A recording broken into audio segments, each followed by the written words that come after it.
Nothing can bring two people together like vats of blood. What? Oh, gross. Like vat? Why'd you say vat? Did I just say that? That's a weird comment. Yeah, we're I guess it'll make more sense when I explain to you where the guy who's on the phone for a second date update today met the girl that he wants to call. They met while giving blood. Oh, That's probably a better way to say it than just vats of blood. Yeah. Sorry, I was being unclear. I thought we were actually going to talk to some vampires. No. His name is Miles. Miles, how you doing? Hey, what's up, guys? How's it going? Not much. Thank you for your email. So it says that you met the girl you want to call while donating blood? Yeah. Basically, I like to donate blood to my local hospital and stuff. Okay. good. Was she a nurse, and every time she'd go to poke you with a needle, you'd play like, ooh, stop it, you silly. Yeah, I wish, man. But God, what wish. is with all the nurse fantasies? Always, you guys. Nurses are sexy. You're not supposed to poke me. Silly. The nurse was probably a 300-pound, 62-year-old woman. For all you Even guys better. know. Yeah, bro, man, cut way it to out. really fulfill that fantasy. All right, sorry we got sidetracked again, Miles. Tell us about the girl that you met. her name's Emily, and she was also donating blood, which was kind of cool. You know? I could see how that'd be an easy conversation starter. Yeah. Yeah, she was really hot, like nice hazel eyes and nice brown hair, and she was really cute. So I was like, you know, I did my little Mac thing, you know. I was just like, hey, so you're donating blood, you know? Hey. Fine. So Wow. So looks like you're donating some blood. That It's a is- good place to do that. Seems like you're a smart gal. that is a Mac line if I've Showed ever up heard one. to the right venue for that. Did you lay some sweet lines down on her like that, Miles? Yeah, well, kind of, you know. I mean, I saw her, and she looked really nervous, and I was wondering why. And apparently it was her first time donating blood. Oh. So, you know, I wanted to smooth out with her. So I wanted to calm her down, you know, because, you know, I'm a blood donating vet. You know, I've been doing it for, like, years. Okay. I feel like you should have a badge for that. Yeah. Yeah, but, you know, I calmed her nerves down. I just told her ins and outs, like, it's pretty clean and all that stuff. And that's when we started, like, clicking, and that's when we started talking. And it was really going good. So I was like, hey, afterwards, if you want, maybe we could, like, grab a cup of coffee, you know? Okay. And we did. It was pretty cool. Nice. Great conversation. But, I don't know, like, she never got back to me, and I'm just curious why. You know? So when you guys went to coffee, what'd you guys talk about? I mean, I was kind of loopy, all right? Like, I'll be honest, like, when I get blood drawn out of me, I'm just really like, ugh, you know? Like, I was kind of airy and stuff. All right, So you is were- that why you enjoy giving blood so much? You're like a zombie, I guess, is what it sounds like. So I don't know if it's like maybe I wasn't 100% aware, you know what I'm saying? Okay. So I'm kind of worried about that. If you knew you were going to be woozy and kind of an idiot after you gave blood, why did you ask her to coffee to begin with? Think about it. Like, you know, you just met somebody donating blood, and he was like, hey, let me get your number. I mean, what's the success rate of getting called back, you know? So Okay. I figured, let me just try to sell myself to her, you know what I'm saying? Okay, Yeah. and so do you feel like you just didn't sell yourself well, and that's why she's not calling you? No, I think I did. I mean, like, she told me to call her back. She was like, yeah, she was really positive. She showed me positive vibes. She showed me positive stuff. I mean, she said definitely call me so we could go out on a real date. She said that. Oh. So you guys went out for half an hour, had coffee. It was just normal, and she said call me, and now she's not responding to anything. Well, all right. So I've been thinking about it since then, and this is the only thing I could think of that probably was like a trigger or Okay. something. I was talking about like donating blood, right? And how like cool it is and stuff, and how like it's great, it's positive. But I also told her how like I think it's really cool, like when you donate blood, how like you're watching the blood go through like the tubes and stuff. Uh-huh. Like it's kind of surreal. Like you kind of look like you feel like a cyborg or something. Like you know, like the blood to the machine and like. Whoa. And, like, Is it weird that I kind of get that? I'm like, No. yeah, I don't know. When I donate blood, I think the same thing. Like, whoa, that was in my body, and now it's not, and it's going to go into somebody else's body, and that's crazy. All right, you're both weird. Yeah, exactly. I mean, that's what I'm saying. I mean, I kind of feel like an android, I think life-giving figure, you know? But it seems like she felt the opposite. Like, she kind of cringed when I brought that up. Like, ew, really? Like, if I'm some type of weird vampire dude or some stuff like that. I don't know. So maybe you creeped her out by saying how much you like watching the blood come out of your body. I mean, when you phrase it like that, And how many times have you tried to call her since your little date? Just twice. I tried contacting her. Once by calling, and then I just sent her a text, and then I stopped. It's been over a week. Do you And think maybe she could have donated all the blood in her body and Yeah, that's it, Jubal. That's like good. they took too much and she's not with us anymore? Oh, no. Oh, that'd be sad. They just they literally dehydrated Yeah. her. She looks like an empty Capri Sun packet. Just all the liquids are gone. She's on the floor of the place right now. Well, I hope that didn't happen. Yeah. I Me mean, neither, yeah. All right, Miles. We'll play a song, come back, call her, and get your second date update, okay? All right, man, thanks. Yeah, hang on. Moving 92.5. Brooke and Jubal in the mornings. Second date update. Coming soon to a theater near you. Miles. Normal guy from the city, a little rough around the edges, not scared to pour his heart out or his veins either. Emily. Cute and timid and her first time at a blood bank. How would these two crazy kids navigate this world together? Who knows? In the unexpected smash hit comedy of the year. How do you spell love? We spell it with a capital O positive. That's right. It's Miles and Emily in the feel-good hit of the year, Love at First Prick. Welcome back to your second date update. If you couldn't tell by that recap, Miles is on the phone, and today he wants to call a girl named Emily. They actually met at the blood bank. They were both donating blood together, and afterward they went for coffee. He says that they had a great time, but now she's not calling him back. They had coffee for about a half an hour. She left. She also said, hey, call me so we can go out again. He's tried that. It's been over a week, and he hasn't heard anything from her. I'm actually confused on this one for you because not only did she give you a super positive message at the end of your date, but you're a guy who obviously wasn't just out trolling for chicks at a blood bank. You weren't trying to play her or anything. You're actually doing some good for the community. Yeah, I mean, that's what I do. I do good things, so. Okay. All right. That was to the point. Well, we'll see if we can get her on the phone and find out why she's not calling you back. All right, man? All right, let's do this. Here we go. I'm going to dial her phone number.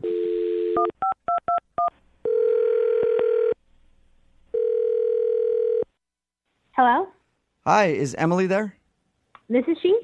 Hey, Emily, how are you? This is Jubal from Brooke and Jubal in the morning. I'm sorry, who is this? Jubal from the blood bank. No. What's that laughing in the background? Laughing? I don't hear any laughing. Are you feeling okay after donating blood? Because I don't hear any laughing. Give her a break. Now there's a woman on the phone. What's going Yeah, on? there's Hi, Emily. 3 people on the phone. Yeah, hi. How are you? I'm a little confused. Okay, that's Yeah. normal. This is Jubal from Brooke and Jubal in the morning. It's a radio show. Okay. Why are you calling me? Well, I'm calling you because you recently met somebody. His name is Miles. Uh-huh. And Miles sent us an email because he told us how you guys met at the blood bank. And he told us all about having coffee after. And he said that he really liked you and he was hoping to go out again, but now you're not returning his phone calls. Yeah, I'm not returning his phone calls. But why are you guys calling me? Well, because Miles listens to our radio show, and we do a segment called the Second Date Update. So Miles asked for our help figuring out why you don't want to go out with him again. Okay. I guess it's as simple as I'm not interested. I'm just not interested. Yeah, but why would you? I mean, he sounds like a pretty nice guy. Well, okay, honestly, he was nice when we first interacted before we gave blood, but it just went downhill from there. And so I'm just not interested. He's just not the guy for me. How you say it went downhill? How did it go downhill? Because according to him, everything was fine. Well, he asked me out for coffee afterwards, and I was like, yeah, sure.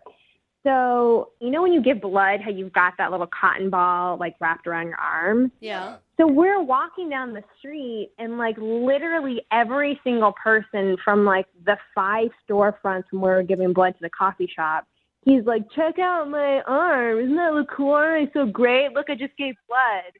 Wait, he's saying that to people that you're passing on the street or to you? Yes, to everybody.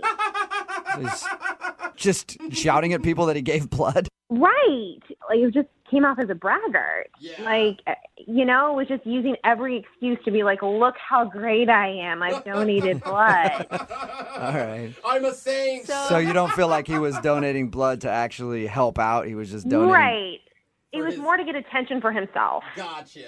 Oh, no. It's not even that. It gets worse. So we go into the coffee shop, and he orders his coffee. And I'll be honest with you, like, he paid for mine, which was nice. I'm going to give him props for that. Sure. But when the barista's like, what name can I put on here? He's like, the donator. No. Are He you did not say serious? that. Yeah, and the barista's like, I'm sorry, what? He's like, the donator, and then points to his arm where the little cotton swab is, and is like, I just came from donating blood, so I'm really going to need this coffee to help get my energy up because, I need to help people. The He donator. had to have been, it had to have been a joke. Well, that's what I thought. Like, I was just like, because he was kind of like going on, and so I was like, well, this is just a joke. Like, he's just doing this because he knew that I was nervous. But it, like, was relentless. Like, he's talking to all these strangers on the street. He's telling the barista to give him the name The Donator on his coffee cup. It sounds That like was- sounds like a superhero. Yeah. Donator. Kind of is. Jubal saving lives, maybe. Well, clearly he thinks he's a superhero. Yeah. And you know So- what? I wonder how we talk to the donator. I don't Is know. there like some sort of a syringe signal or something we put up in the air? I don't know. Well, that's why I'm avoiding talking to him, because I just don't know how to talk to the donator. Okay, well, I can tell you how to talk to the donator, Emily, because he's actually on the other line listening and wants to talk to you. Are you serious? Hi, Emily. Hi. That's the donator. All right, guys. Can I explain that? Yeah, I think everybody wants you to. I want to hear it. I'm doing good here. I'm helping out people. Like, I want to let people know that, I'm doing a cool deed, If I don't talk about it to everybody, how will they know to do it too? Huh? I mean, come on. Spread the Good word. question. I guess. Kind of like a PSA. Yeah, like I'm a superhero, the donator. It's kind of a joke, but it's also like, there's facts and jokes too, So just want to help people out. Okay. Miles, that is such a turnoff. And How is that a turnoff?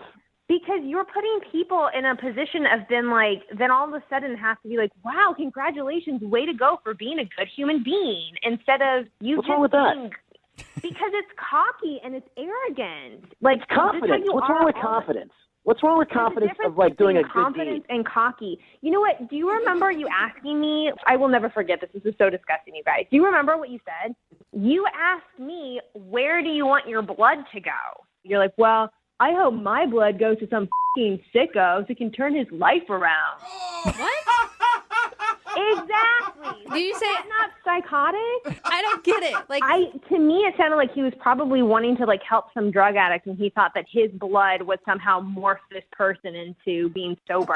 No, I meant no. See, you don't get it. I meant a sicko. Like someone who's sick out there that needs blood. I don't know. There's all these types of diseases and all these sickos out there. They need healthy blood.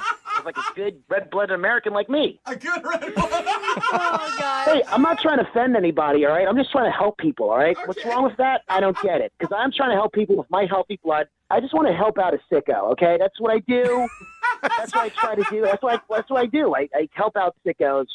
Be healthy. But I feel like the choice of words is not the best, Miles. Sicko. You make it sound like you have magic blood in your veins, like this super healing, wonderful power that is above regular human beings, that your blood is so much better than anybody else's blood, and therefore if anybody gets your blood in their body, oh my goodness, all their woes are fixed want because donated Miles blood. donated blood.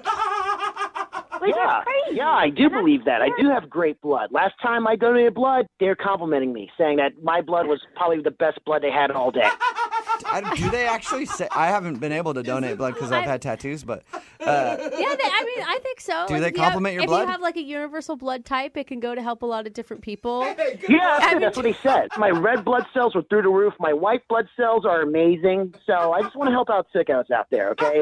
People need, good blood cells. Emily, I gotta say, there's something kind of lovable about Miles. Really? I mean, if Well, if why you don't guys you go out with him? Well, I don't want to go out with him. I could see where the blood thing got a little obnoxious. But if you guys had met under different circumstances where he wasn't praising himself the entire time, do you think that you would have still been attracted to him? I mean, is he even capable of not praising himself the whole time? I mean, we had this great interaction up top before we gave blood, and then it just all went downhill. And even talking to him now, it's still all about him. And it's like been 5 minutes of knowing this guy. I think it's a lot about sickos too, personally. But Well, hey, it's not just about me, Emily. It's also about you. You should take pride in your blood. Your blood is good. It's healthy. You're in the same boat as me. So don't act like you're better than me. I'm not saying that I'm better than you, but I don't need to brag. You just do a good deed because that is the reward in itself. Wait. You don't need to get a gold This is your star first or time a donating super blood, right? It's your first time donating blood? I've donated blood like over 12 times. Whoa. Miles, that's crazy, man. he's That's on a awesome. dozen, man. You know what, Miles? You are so right. Like, you are just phenomenal and amazing, and you only deserve the best blood to be in a woman that you are choosing to date. And I just don't have that because I've only donated one time. I'm not a 12-time donator. You're not worthy. Yeah. So I'm just not, I don't think I'm the girl for you. I don't think I'm good enough for you. Well, Emily, let's get an official answer on that because I have to ask this question first. Emily, would you like to go out on a second date with Miles? We will pay for it. You know, I just think I'm not good enough for him. I think I'm going to have to pass.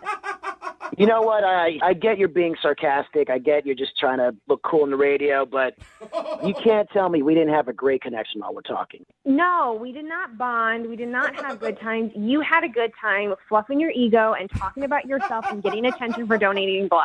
It was not good, comfortable for me at all. I was nervous. And you made things weird. You made things weird. I'm weird. Oh my I'm God. weird. I'm saving lives, honey. So, I don't know. Oh, wow. Brooke and Jubal in the morning. Text in at 78592. This is honestly, if I was sick and I needed some blood, I would not want that guy's blood. For fear that it would make me an arrogant a-hole, too. If you missed today's second date update, this dude named Miles wanted to call a girl named Emily. They met at the blood bank. They were actually giving blood. It was her first time. He's done it a lot. Mm-hmm. And the reason that she wasn't calling him back is after they donated blood, they're like, let's go down and get some coffee. And the whole way that they were walking to the coffee shop, he was bragging to people, just random strangers on the street, about how he just gave blood. He even asked for the barista to call him the donator when they called out his name. And he just couldn't stop bragging about how he gave blood and how awesome his blood is. And how he couldn't wait for some sicko to get his blood That was a bug so that they could have his powerful blood. It sounds like a pretty cool superpower, though. It does. Like the donator. Donator. She decided that she did not want to go out with him again because he's a little arrogant. At least he was arrogant about good things, I Yeah, suppose. I mean, at least you he's know? still giving blood. Yeah, it's not like he's arrogant about his good looks or anything like that. Just making sure that everybody knows he Yep. is the donator. Remember, if you want a second date update, all you have to do is email the show, and we will call the person that didn't call you back. It is Friday, so that means Young Jeffrey's Song of the Week coming up in just a few minutes at 8:10. Moving 92.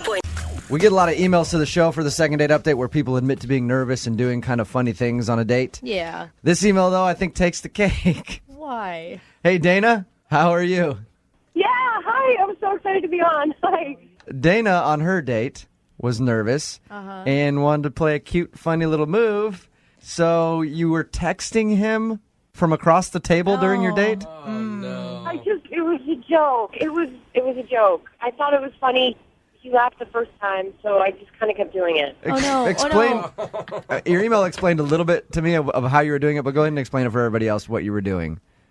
Well, we were having a really good time, I thought, so I thought it would be funny to kind of text him, and then the first time he laughed, and he thought it was funny. And then I guess once I kept doing it, he didn't think it was funny. I don't know. Yeah. Dana, Maybe a little bit of overkill. how many more times did you do it after the first funny time? Like 3 or 4 more times. Oh, no. Which means like 10. Yeah. Like, be honest with me. Throughout the whole night. Who is this guy, Dana? His name is Cameron, and he's cute. He kind of looks like a curly-haired Chris Pratt. Okay. I don't know. I thought there was something there. So, and you were just nervous. That's why you were doing the texting thing and maybe did a little bit too much. Yeah. Right? And did you ask him out on this date, or did he ask you out? Like, how'd you guys meet? A couple mutual friends set us up, and so they thought we'd have a nice time hanging out, and he kind of initiated it with a Facebook message, and then we just made plans to hang out. Do you think that your little text game kind of rubbed him the wrong way and that's why he's not getting back to you? I don't know. Maybe. I mean, you know, you do that stupid thing where you replay the whole night in your head, and I think that's like the one thing that maybe was a bit of an overkill. Yeah. All right, so how did the date end with this guy then? It seemed fine when we walked out, and he said, let's do this again, and we, Okay. high-fived, but... If it was really only 3 or 4 times, I mean... Did you say you high-fived? Yeah. Like that was the way it ended? Well, it was like a high five and then like a quick hug. Oh. I don't know. That could be kind of cute, couldn't it? No? I don't know. I don't know. Yeah. They could be flirty. It could be a flirty high five or something. It felt like there could be something there, but I don't know if he was just being nice because we're mutual friends now. I don't know. I mean, I really thought I'd see him again. It's usually a pretty good sign when after a date you're just like, good game, we'll see you later. Oh, come on. You know? Have you tried to get a hold of him? I emailed him once. I got his email from my friend, but he has not responded. Okay. Yeah. All right, well, I'll tell you what we're going to do. We're going to put you on hold, play a song, come back, call him, and get your second date update, all right? Thanks, guys. Yep. I'm nervous. Yep, just hold on. I'll text you while you're on hold just to make sure you're still there, okay? Come on now. Moving 92.5. Brooke and Jubal in the mornings. Second date update. Dana, you ready to get the second half of your second date update? Oh, okay. If anybody's just tuning in, Dana was on a date with a guy named Cameron. They were out at dinner. She thought it would be a cute little game to text him from across the table while they were eating dinner. She did it a few times. He kind of laughed, and then she kept doing it. And now that Dana looks back on it, she realizes it might have been a bit much. Dana, I'm going to be out. Like I was thinking about while we were playing the song, if you were to do that with me on a date, I'd probably think you were a weirdo. No. Yeah, I would. I'd be like, being this is kind of weird. Yeah. Not if she was really, really hot. If you're really, really hot, you can do whatever you want. I'd still think you're a weirdo, but I would definitely be calling you back. But it's not. It's just funny. It's okay. My dad also takes jokes too far. I mean... I'm not a dad, though. I'm not a dad. We're going to call him right now and get your second date update. Feel free to chime in after he lets us know what the reason is, okay? Okay. All right, hold on.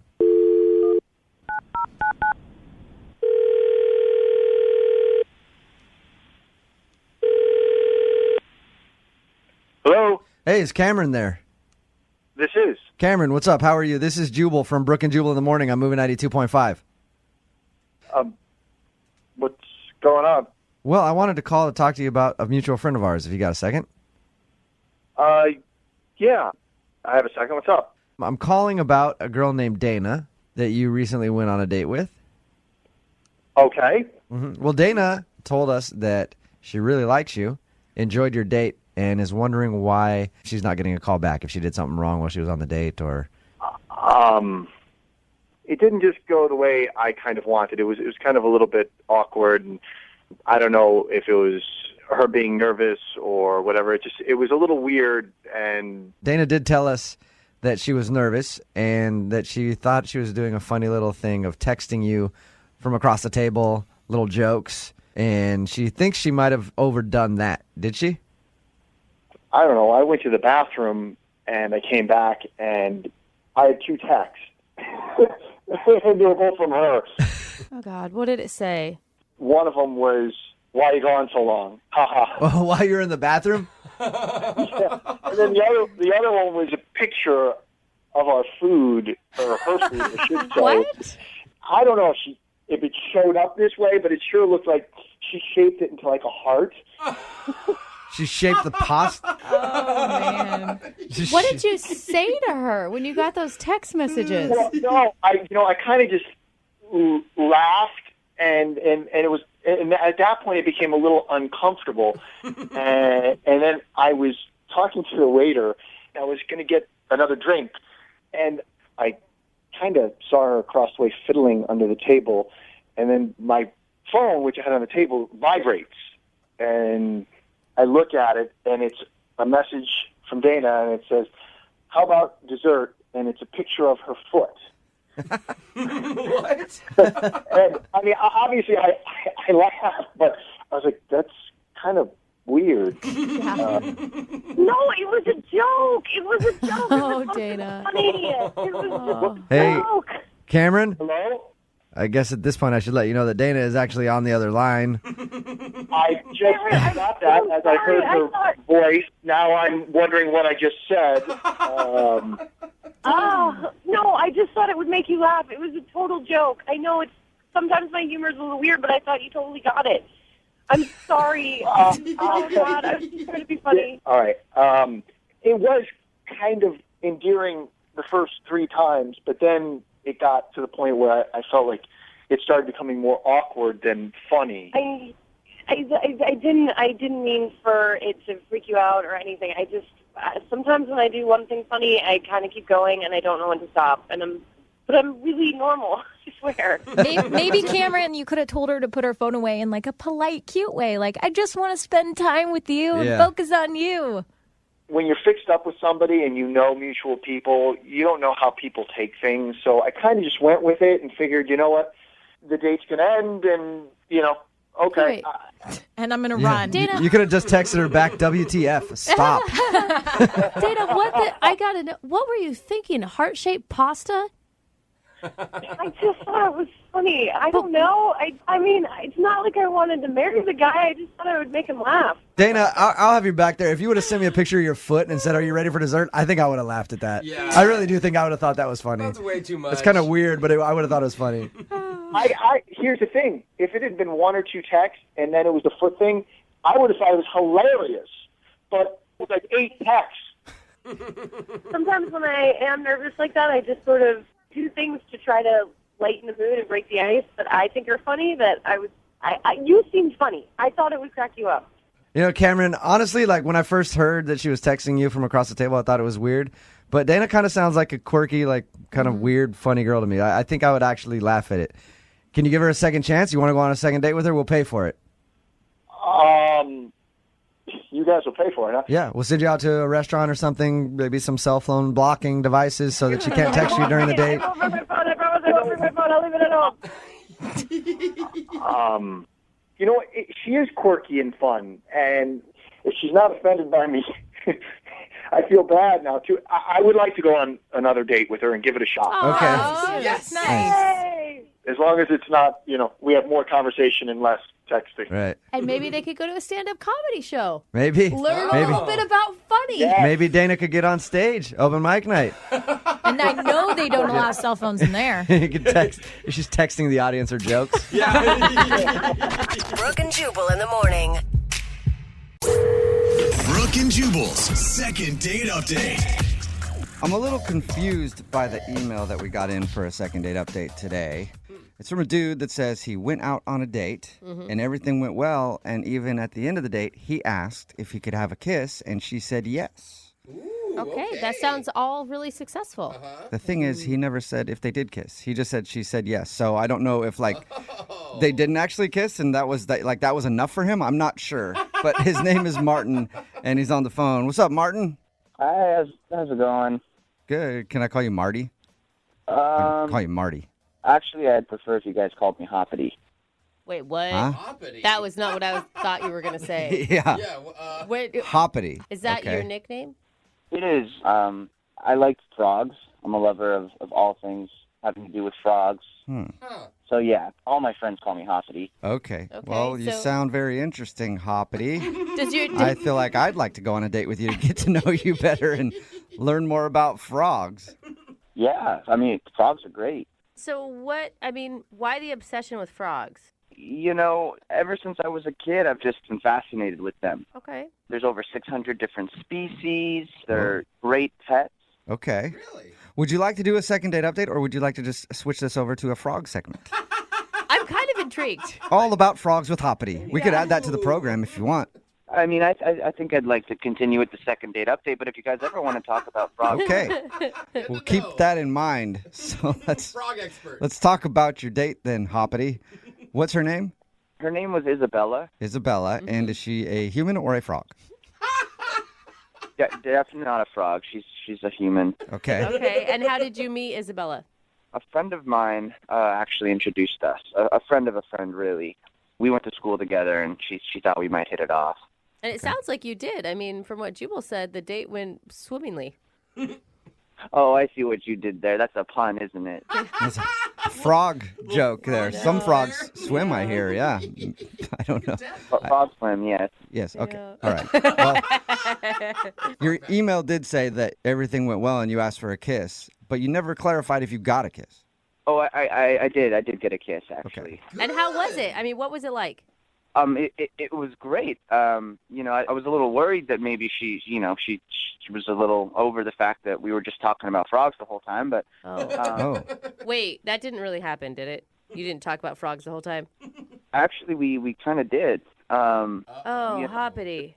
Well, I mean, I didn't want to bring up the frog thing too soon because, you know, I was worried that might, you know, put her off a little bit and she might think I was weird or something. But, yeah, I mean, she seemed pretty interested. So, you know, early on in the date, I pulled out my phone and I showed her some photos. Of what?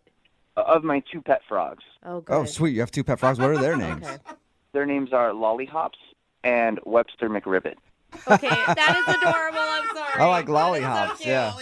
All right. But the thing is if you talked about frogs the whole time, that means that you weren't asking her questions about herself. Well, I mean, I don't know. She seemed pretty interested. I mean, I asked a few things about her, and I think learned a little bit, but she just kind of kept on with the conversation. I mean, she loved my pet. I mean, especially McRibbit. I mean, he's a dwarf frog. All right. A You sound, dwarf frog? hey, How Hoppy, cute. you sound like a proud parent of these 2 frogs, and that's good.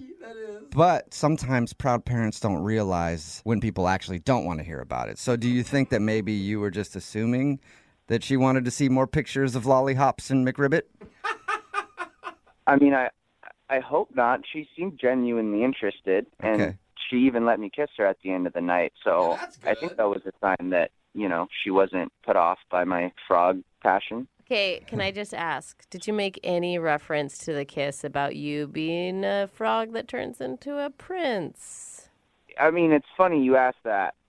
Before I kissed her, I asked her, do you want to let this slimy frog kiss a real-life princess? Oh, yeah. Oh, no. Oh, Hoppity. You did it. Yeah. I did. All right. I feel like it's not the first time you've done that either. I wouldn't tell you if I did. Okay. So why do you think that she's not calling you back then? If she was interested in the frogs and she kissed you and everything, Even after that what's line. the problem? I don't know. I mean, I've been calling her all week. I've left her 3 voicemails. I even left her one message in a frog voice because I think girls love a guy with a sense of humor. But I don't know. Is that your frog voice? Is that it? Yeah, that's my frog voice. Ah, all right. Wow, Hoppity. I thought like it'd it. be like more refined for some reason. Rat sounds like a smoker frog, like a frog that has smoked a few packs of cigarettes. Well, here's what we're going to do, Hoppity. We'll play a song, and then we'll come back, call her, and get your second date update, okay? Okay, that sounds great. Oh, my gosh. Hoppity. Love it, Do dude. not laugh at that, Jose. Keep that going when we come my back, God. okay? Hang on. Moving 92.5. Brooke and Jubal in the mornings. Second date update. And welcome back to our exciting news segment here at Brooke and Jubal in the morning. Are you frogging kidding me? Oh, God. With Hoppity, where we dive into the exciting world of everything that frogs have to offer and learn new facts. Are you frogging kidding me? They do what? Man. Gets me every time. It is the second part of your second date update. And why are we talking about frogs? Because Martin is on the phone. He actually prefers to be called Hoppity because he loves frogs. And he went out with a girl named Isabella. He said they had a great time. They did talk a lot about frogs. But he got a kiss at the end of the evening, and now he's not sure why she's not calling him back. So we are about to get her on the phone and see if we can figure it all out for you, Hoppity. I just want to clarify. I mean, we talked a lot about frogs during the dinner, but, you know, we talked about what she liked to do for fun, too. Well, that's good. What was it? What is she like? I can't remember. Okay. That's not good. I'm glad Yeah. you were paying attention, Hoppity. I mean, I really feel like you really made this date all about you. Can you tone down the frogs if you guys do go out again? I mean, I can, but, I mean, I just want to remind you guys, during the dinner, she seemed really excited about my 2 pet frogs and the pictures, so, Yep. you know, I think she's really into them. All right, well, we'll Okay. find out the truth here in a second. Yep. I'll dial her phone number right now, and we'll see if we can figure it all out, okay? Thank you. Oh, the frog voice. All right, stop doing the frog voice, Hoppity. Yeah, in my opinion, I don't think you should do that when you get her on the phone. I'm seconding that opinion. Okay, guys, I'll lose the frog voice. Okay. All right, just for now. Like, after you guys have been dating for a little while, give her all the frog you want. But right now, dial it back on the frog a little bit. Here we go. I'm dialing her phone number.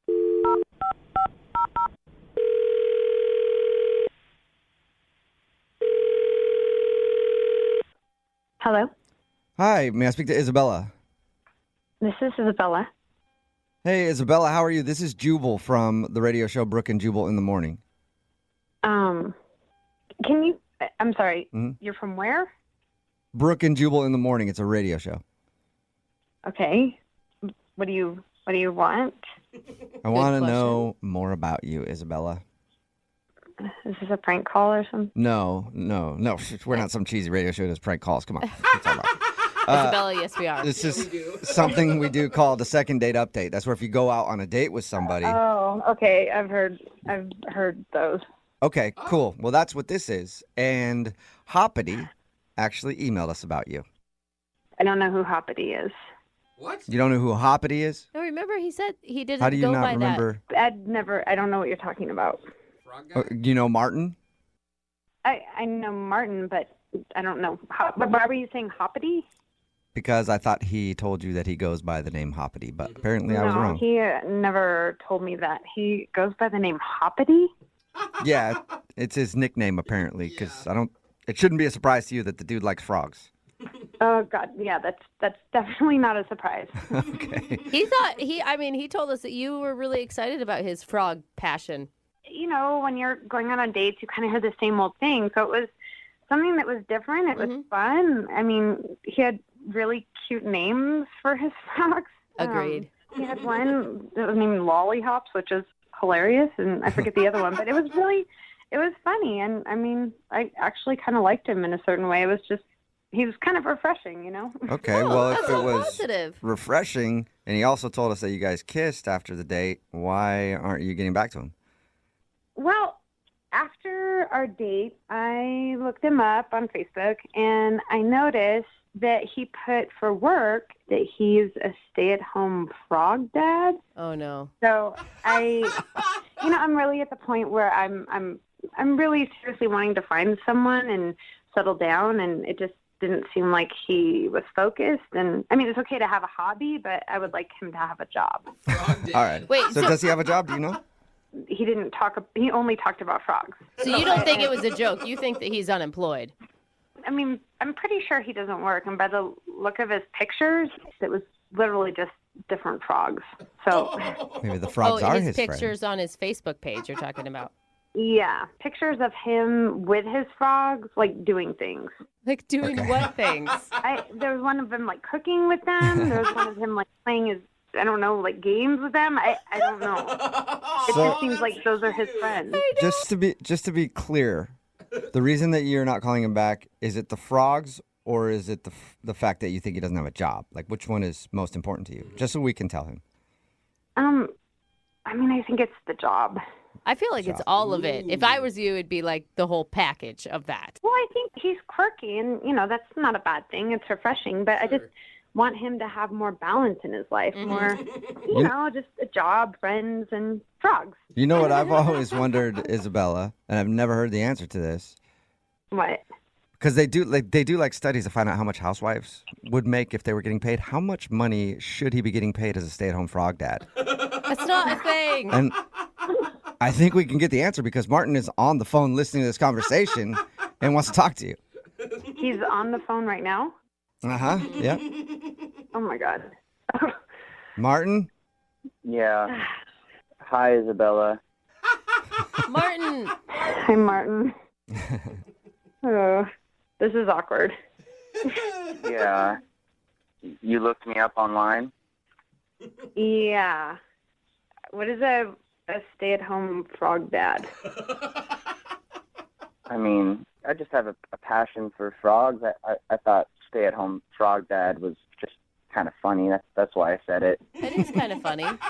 Yeah, I don't really know how much you heard, but I mean, when I saw that was kind of the thing that I just thought, I had fun on our date, and the kiss was nice, but I'm looking for something more serious, and I don't know that I can build a future with somebody who's a stay-at-home frog dad. Oh, but come on. I mean, So I just want to be clear. Is the reason you didn't pick up my calls or respond to any of my messages because you didn't think I have a job? I mean, is that not true? I mean, do you have a job? No. You don't. Okay. Oh, that's weird. I thought Wait, hold on. I know. I thought you were gonna be like, oh yeah, I am a Yeah. lawyer. Are you like in between jobs or something, Martin? Are you looking? No, not at all. I'm not looking for any work right now. How are you? What? How are you eating? How are you alive? You're not killing your frogs and eating them, are you? No, and that's not a really funny joke. I'm sorry. Okay. Oh, Sorry, watch it, Jubal. Sorry, Hoppity. No, but Martin, really, like, what's your plan, man? Well, here's the thing. A couple of years ago, I made this app, and I sold it, and I made a whole bunch of money. And yeah, I don't have to work. That's why I don't have a job. I don't have to work for a while. Oh, so you're just taking time off to hang with your frogs? Yeah, I mean, like I told you, it's my passion. So now I actually have time to do it and take care of them. Hey. Okay. So wait, is that a change? I think you just changed your tone there, Isabella. Well, I mean, Martin, I wish you would have, brought it up on the date. I had no idea that you even built apps. I didn't really learn anything except about your frogs. But I mean, had I known this, it would have, I don't know, I would have taken you more seriously, I guess. Yeah, I mean, I don't really want to publicize all that information. I feel like it's kind of private. I mean, if you'd asked what I did for work, I would have told you the situation, but I don't like posting that on Facebook. I think it's kind of, I don't know, arrogant. Yeah, that makes sense. Yeah, it's arrogant to be like, oh, I created a cool app. It's not arrogant to go like, I love my frogs. I agree with you. I agree with you on that one, Hoppity. Man. Okay, well, I feel kind of like an idiot. How do you feel, I mean, Hoppity, are you mad at her for judging you, or do you understand where she was coming from? I'm not mad. I guess I just wish she'd asked if it was that big a deal to her. Yeah, that's true. Instead of making her own judgments? Mm-hmm. Well, I think that you were so excited about your frogs, and it was so different for me that I actually genuinely liked hearing about your frogs. And so I think we spent most of the time talking about that. So, but, after the date, I did want to know more about you. And Well, I'm really glad to hear you say that, Isabella, because anyone that's going to be a part of my life has to, like my frogs, and my frogs have to like them. If that weren't the case, it might be a bit of a deal breaker. Well, at least we got that very important thing taken care of, that you're appreciative of his frogs. Isabella, would you like to go out with Martin on a second date? We will pay for it. Yeah, I would. I will say she has, from the start, said the frogs are fine. That's true. And you even did the frog voice on a voicemail to her, and she was still okay with that. Yeah, no, actually, I thought that was kind of cute. I laughed. I listened to it twice. Hey, good. Listen to All it right. twice. Hey, Martin, this would be the time. Remember we told you to dial back on the frog voice? This would be the time to throw it in there. Yeah. You like the frog voice? It sounds nothing like Oh, my God. You're silly. Hop along. What is your name? What is your name? Hoppity? Hoppity. Okay, Hoppity. Hey, I like it when you say my nickname. That kind of makes me feel good. Uh-oh. Okay. All right. I am So weird. I'm getting way too turned on by the second date update, so we have to end this right now. Congratulations to both of you guys for getting another date. Yeah. Well, guys, I mean, I never told you officially whether or not I'd go out on another date with her. Oh. Yeah. Good point. that's a Yeah, good you didn't. point. I was assuming. So will you go out with her again? Are you kidding me? Yeah. Oh, my God. All right. I think there's a match made in heaven. Yeah, I think it is. Yeah. All right. Congratulations, you guys. Brooke and Jubal in the morning. Everybody texting in at 78592 right now thinks that Isabella from today's second date update is a gold digger. Yeah. And I don't think so. I think she might be in love with money. That's Oh, all. you guys. She likes money a lot.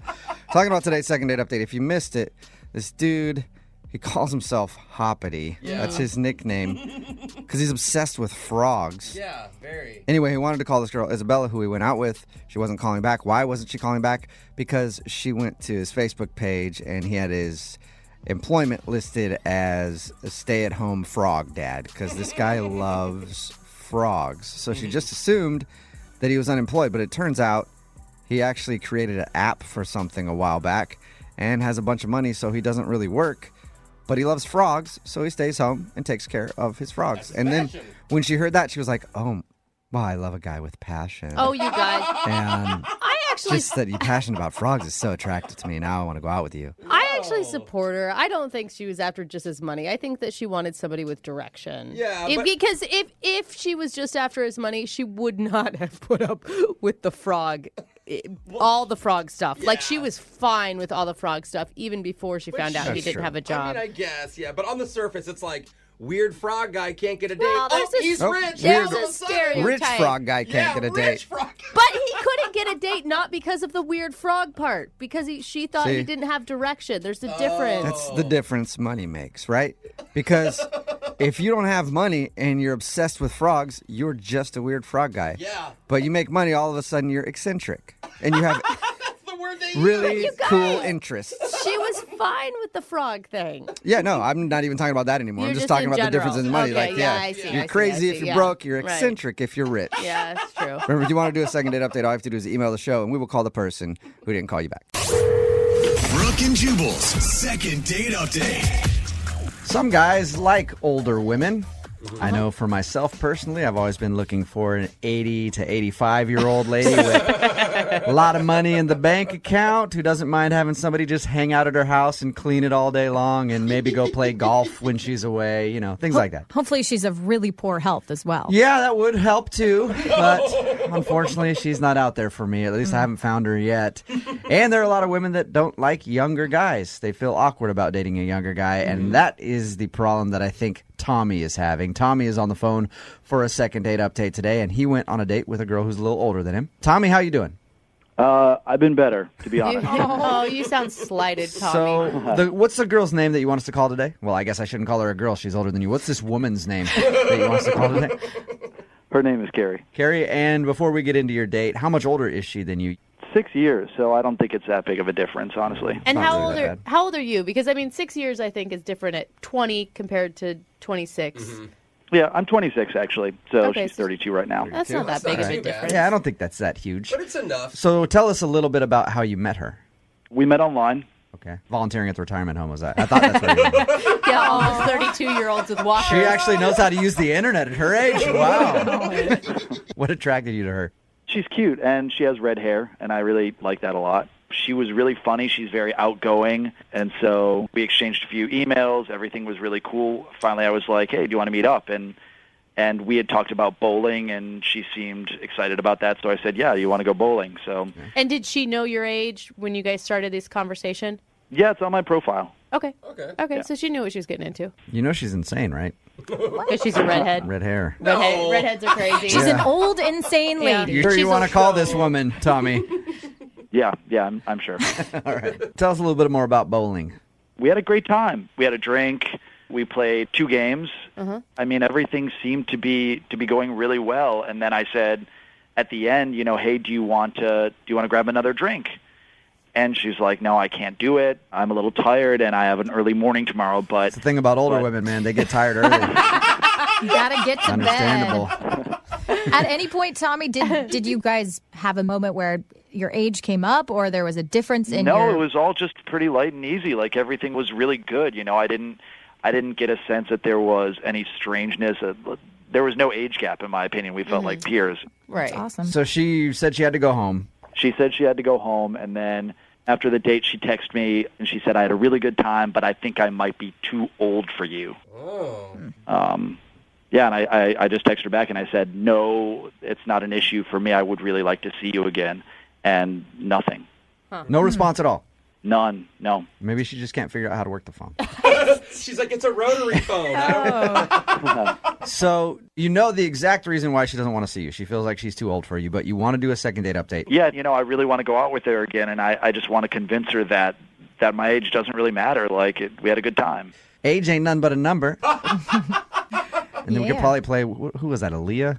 Yeah, I think so. We could probably play that song for you even, but you want to tell her not to worry about the age and go out with you again.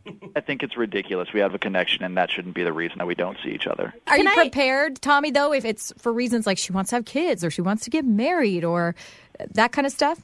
I mean, if it's the right girl, then yeah, I don't want to say I'm ready to get married to her, but, those are definitely things that I see in my future, and so if that's what she's worried about, if she's the right person, then yeah, 6 years is not going to prevent that from happening. So dating an older woman doesn't bother you at all?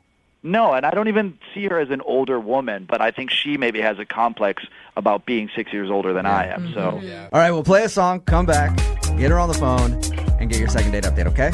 Yeah, please. All right, man, hang on. 92.5. Brooke and Jubal in the mornings. Second date update. Hey, Tommy? Yes. I'm going to make your call for the second date update in just a second, but while I'm doing it, I want you to think about something, okay? Okay. When I get her on the phone and while I'm talking to her, I want you to be thinking about all of the positives that there are to dating a younger dude as opposed to dudes her age, right? What do you have that these old guys don't have? You got more stamina, probably? Mm-hmm. Student loan debt, maybe? Worse credit, probably. Yeah, probably credit's worse, but find a way to turn those into a positive when you get her on the phone. If you're just tuning in for the second date update, Tommy went out with a girl who is older than he is. She actually texted him after they went out and said that she thinks that he is too young for her, so she doesn't want to see him again. Tommy's goal here is to get her on the phone, find out if that actually is the problem or if there's more to it, and then see if he can still get a date with her because he says that age shouldn't matter. The age is irrelevant to me. I really do think it's irrelevant. Like, that to me sounds like just a poor excuse. Mm-hmm. And you do really like her. It's not just something, you want what you can't have type of situation. Totally. I mean, I wouldn't go through all this trouble if it was kind of, just sort of a lukewarm date. Like, we had a really good connection. And, I hate her. I hate her. That's why I emailed the morning show to call her. Despise this lady. We have had people who only want to talk to them to figure out what's wrong with them, not necessarily because they really wanted to see him again. All right, Tommy, here we go. I'm going to dial the phone number right now, okay? Okay, cool.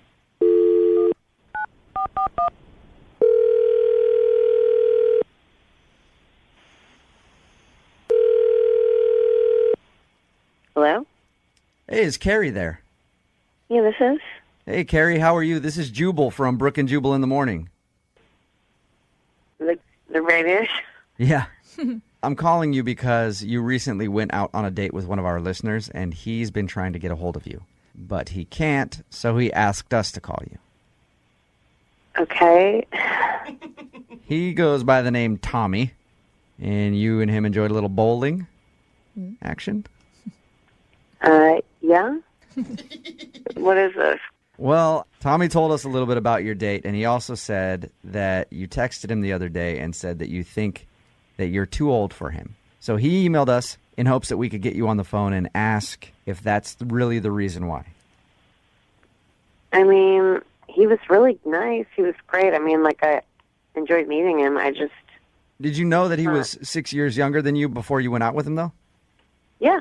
So why, to me, that would make me think that there's something else. Like, you just don't want to see him. If you already knew that he was younger than you, why would you even go out on the first date? Well, I mean, people can surprise you, I mean, I went into it hoping that he was going to kind of fit what I'm looking for. What are you looking for right now? Oh, God. On the radio now telling everybody about what I'm looking for. I'm getting older, and I have a plan, and I'd like to be pregnant by the end of the year. Whoa. Wow. Not this year, but by the end of a year from now. And Carrie. You're not that old. Tommy sounds like a young, virile man to me. You don't want to maybe see if Tommy could be the guy to do that for you? He's got the goods. I mean, he's great. Like I said, totally a great guy, and really cute and fun. We had a good time. I just don't think he's where I want him to be. So you're ready to have kids right away, and you think Tommy's maybe a little too immature for you? Well, okay, he's not as tall as he said he was going to be. And, like, that's important to me when I'm saying, I mean, I'm very short. I want my children to not have that battle. So let me get this straight. You think that he's too short and you don't like his genetics? Look, I told him, I mean, I feel like I did it, like, nicer. I mean, he's a great guy and he's great for somebody, but for somebody who's paranoid about my kids being short little trolls, and that's a reflection of me, not him. Right. So you're sizing up guys that you go out with based on their height and everything else because you want to have a kid that is like a certain way. Look, my family is short, and I'm trying to stop this awfulness. Did he lie in his dating profile? Was he a lot shorter than he said? Oh, yeah. I mean, his dating profile said he was like 5'11", so I was like, great, that works for me. Because, I mean, it's not extremely tall, but to a very short person like me, that's exciting. And he turned out to be like 5'7", maybe even like 5'6". But don't you think, I mean, like, girl, I get it. Like, there's a timeline. You want to meet the timeline. You want to have the babies. Do you care about the husband? Because from the sounds of it, it sounds like you're looking for a sperm donor. Yeah. I've thought about it, but it does seem like it's more fun to do it the old-fashioned way. All right. So when I go back and talk to Tommy and tell him what you said, do you want me to leave out the part about him being short and having horrible genetics? And you just want me to tell him it's because he's too young? Yeah, I don't want him to be hurt. All right, well, unfortunately, I can't do that because Tommy's on the phone. Are you serious right now? Is it really the reason? Tommy, I'm really sorry that you heard this way. I never meant for this to... I'm 5'9", so I don't know where this 5'6" is coming from, first off. Well, if you're looking for some tall guy, you're totally disregarding every single other feature that I have. Like, I was a high school athlete. I was a college athlete. I played tennis. There's no one in my family who does not have a full head of hair. You're going to meet a tall guy, and he's going to go bald at age 35, all right? That sounds quite a pedigree. He's selling himself now, Carrie. What do you think about that? I just feel like you're looking for something that's like, yeah, you're going to get a tall guy maybe, but he's not going to have everything that I have. Every single person in my family is intelligent. Wait. Tommy, are you saying... Tommy, 1 second. Are you saying that you're willing to get Carrie pregnant now?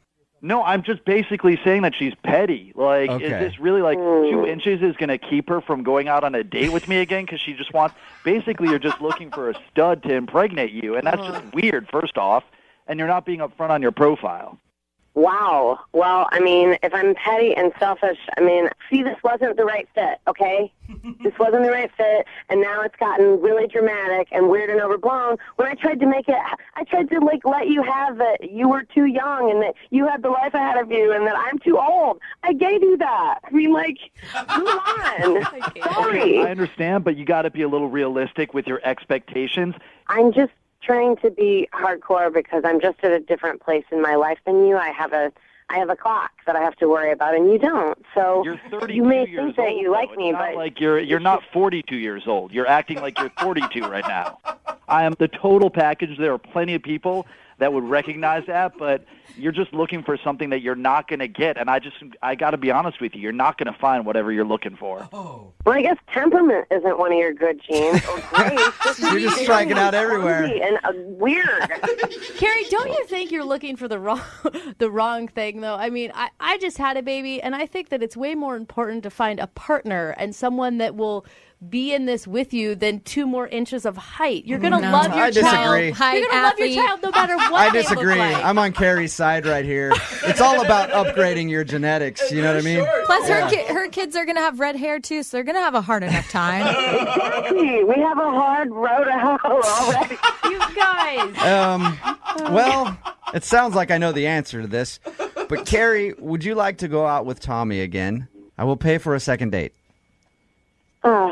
I mean, let's not push this any further. Yeah, there's no way that we're going out again, so no. Look, I'm sorry you had to find out like this. You're going to pass your genes along. You'll probably end up with some tall, gorgeous Amazon, and you guys will have amazing, tall wonder babies.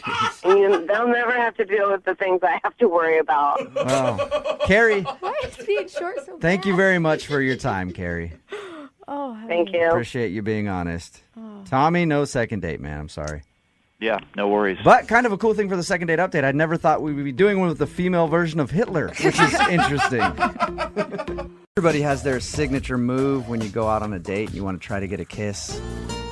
Oh. I know for me, I do the old yawn trick, you know? Where you put your hands like kind of by your mouth and then you yawn and you stretch them wide and you put your arm around her and then your pants fall to the ground. What? Because before I did the yawn trick, I unloosened my belt and then the pants fall. And hey, you're right in the middle of a crowded restaurant, pants down. There's really nothing she can do. But kiss you. Yeah, that's usually the option she'll go for. My signature move. Well, the guy on the phone today who wants to do a second date update apparently used his signature move on the date. He got a kiss, and he's confused why he's not getting a call back. His name is James. James, how are you? What's going on? Not much, man. So tell us a little bit about the girl that you want to call today. Where'd you meet her? I met her on Tinder. All right. Okay. Nice. And you're actually looking to date someone and not just hook up with them. I mean, it depends on the night. Yeah. Oh, It's okay. Tinder. All right. You know, it can be used for all sorts of things. Exactly. You put in your email that you use your signature move. I want to find out what your signature move is in a second. But first, tell us how the date went with her. You know, overall, I thought it went really well, but we got off to a rough start for sure. We went out for dinner, and I was at the restaurant early. I always get there early, you know. That's considerate. Right, very considerate. How early? Are you talking like an hour early and you're just pacing back and forth? 20. Okay. A solid 20 minutes. Because it'd be good to show up like really early and then get mad at her that she shows up like 5 minutes late. I've been here for an hour and a half already. So you showed up early and... And to continue my gentlemanly ways, I see her, we wave across the room, she comes over, and I pull out the chair. Uh-huh. I like to do that. And she goes, oh, thank you. And she sits down, and, you know, she stepped in front of it, and for some reason, I don't know why, I shoved the chair, like, at the table, and it knocked her legs out from under her, and she just fell straight on her butt on the chair, and I think it definitely hurt. So you aggressively shoved her into the table. I didn't mean to do that. Okay. I think I was nervous or something. I was wondering if that was your signature move. Oh, Sit yeah, that's a down good one. and you eat. It's better than pulling the chair out from underneath her. Did you like comment about that? Because I feel like I would have been awkward at that point. Like, oh, sorry about that. I pushed the chair in a little too hard. Yeah. Yeah, no, I made a joke of it. I said like, well, that's why I work out. That's kind of funny. I'll give you that. That's Yeah, kind of silly. I don't know my own strength sometimes. So whenever I'm out on dates with like, especially women who are smaller than I know I'm a big dude anyway. I tend to just shove them into the table. After that, did everything go okay? Yeah, I mean, I calmed down, and we had good conversation. I thought we had a connection, flirting pretty hard. And remember around dessert, I made the mental note that I'm going to kiss this girl tonight, and I'm going to use my signature move. All right, let's get to that. I can't wait to hear what this move is, Yeah, sir. what is James's signature move, you stud? Like, I know you guys are going to totally laugh at this, but honestly, it works. Like, 100% of the time. Okay. You know that Let's people hear are it. going to be stealing this move after you tell us. Yeah, well, I stole it, so that's fair game. Where'd you steal it from? From a movie. Oh, God. That's always a I don't good remember place. which one. It's been done in many movies. But, Okay. You're going to have to go a long way convincing me that this is a good move than if you stole it from a movie. No, it works. I swear to God. All right. What is it? So we grab our coats and go outside the restaurant, and then, there's the moment where we're saying goodbye, but I was just focused on her and on executing my signature move. And so, like, we're locking eyes, and I like to hold the moment, for just a little bit of uncomfortableness. You've really practiced this, haven't you? Oh, yeah. I've done this at least a solid 10 times. Okay. Wow. And then what happens after the eye lock? And so after that moment, she's about to say something. As I see she's about to say something, I move my index finger to her lips and go, Oh, God. No. and then I kiss her. Are you serious? You do not do You're that. like I just rolled my eyes. Gerard Butler and P.S. I Love You or something? Maybe that was the movie. And this actually works for you. It works. I mean, I know you guys are like laughing it up and think it's ridiculous, but I swear to God, it works. Did she actually kiss you back, or was she just in shock, standing still like a No, statue? like, there's the initial shock, but then she she lets go, and then we have a good time. Yeah. And that, my friends, is how the signature move works. All right, so you guys kissed. after you did that, and how did everything end with you? I walked her back to her car and said, I'll call you, and she said, cool. All right. And so I thought it went great, but next few days I'm texting her and just getting absolutely nothing. And a week goes by, and I'm talking to you guys now. So you haven't heard anything from her at all? No. Maybe she's still in a daze from how romantic you are. She's probably still writing in her diary about it as we speak. I wouldn't doubt it. Oh, my God. Either that or she's laid up in the hospital with a fractured rib when you shoved her into the table. That could be it, too. All right. Well, we're going to play a song, come back, call her, and get your second date update, all right? Cool. All right, hang on, man. Moving 92.5. Brooke and Jubal in the mornings. Second date update. James, are you a good kisser? Yeah. Whoa. It's Brooke and Jubal in the morning. If you're just tuning in for the second part of today's second date update, that's James. And James isn't getting a call back from a girl named Brittany. He says at the end of the date, he did his signature move, as he calls it. While they were walking after dinner, they were talking about whatever, and he shushed her and then went in for the kiss, and she kissed him. But, James, I didn't get enough details on the kiss. You said that you kissed her, but I didn't. I need more detail on it to see if, she should be calling you back. So here, we're going to role play a little bit, all right, James? Oh, God. I'm her and you're me. No. Or you're her and I'm me. Whatever. However you want to do it. But I'm just going to start kissing you, and then you tell me when you've had enough, okay? No. Here we go. All right. Say enough, All right, yeah, that's James. about all I can say. That's it. Is that it? I'm done. Yeah, you're I'm a out. terrible kisser. That's why. Oh, my God. That is why you're not getting a call back, okay? I can All right. tell you're a bad kisser. Got it. All right. James. We're about to get her on the phone and find out why she's not calling you back after what seems like a successful date. I mean, you got to kiss at the end of the night, and it's strange that she hasn't answered any of your texts. That's what I'm saying. Can I ask, are you like a moves type of guy, or were you able to actually show her your real personality? First of all, the move is a part of my personality. Good answer, bro. I'm just saying, when you come on a date with some rehearsed plan, Or lines. a lot of times you may get lost in that. Look, I may not have invented it, but it works for me every time, and there's a reason it's in the movies. Okay. That's true. There probably is a reason it's in the movies. All right, man. Well, I'm going to dial her phone number right now, get her on the phone, and find out why she's not calling you back, okay? Okay. All right, here we go.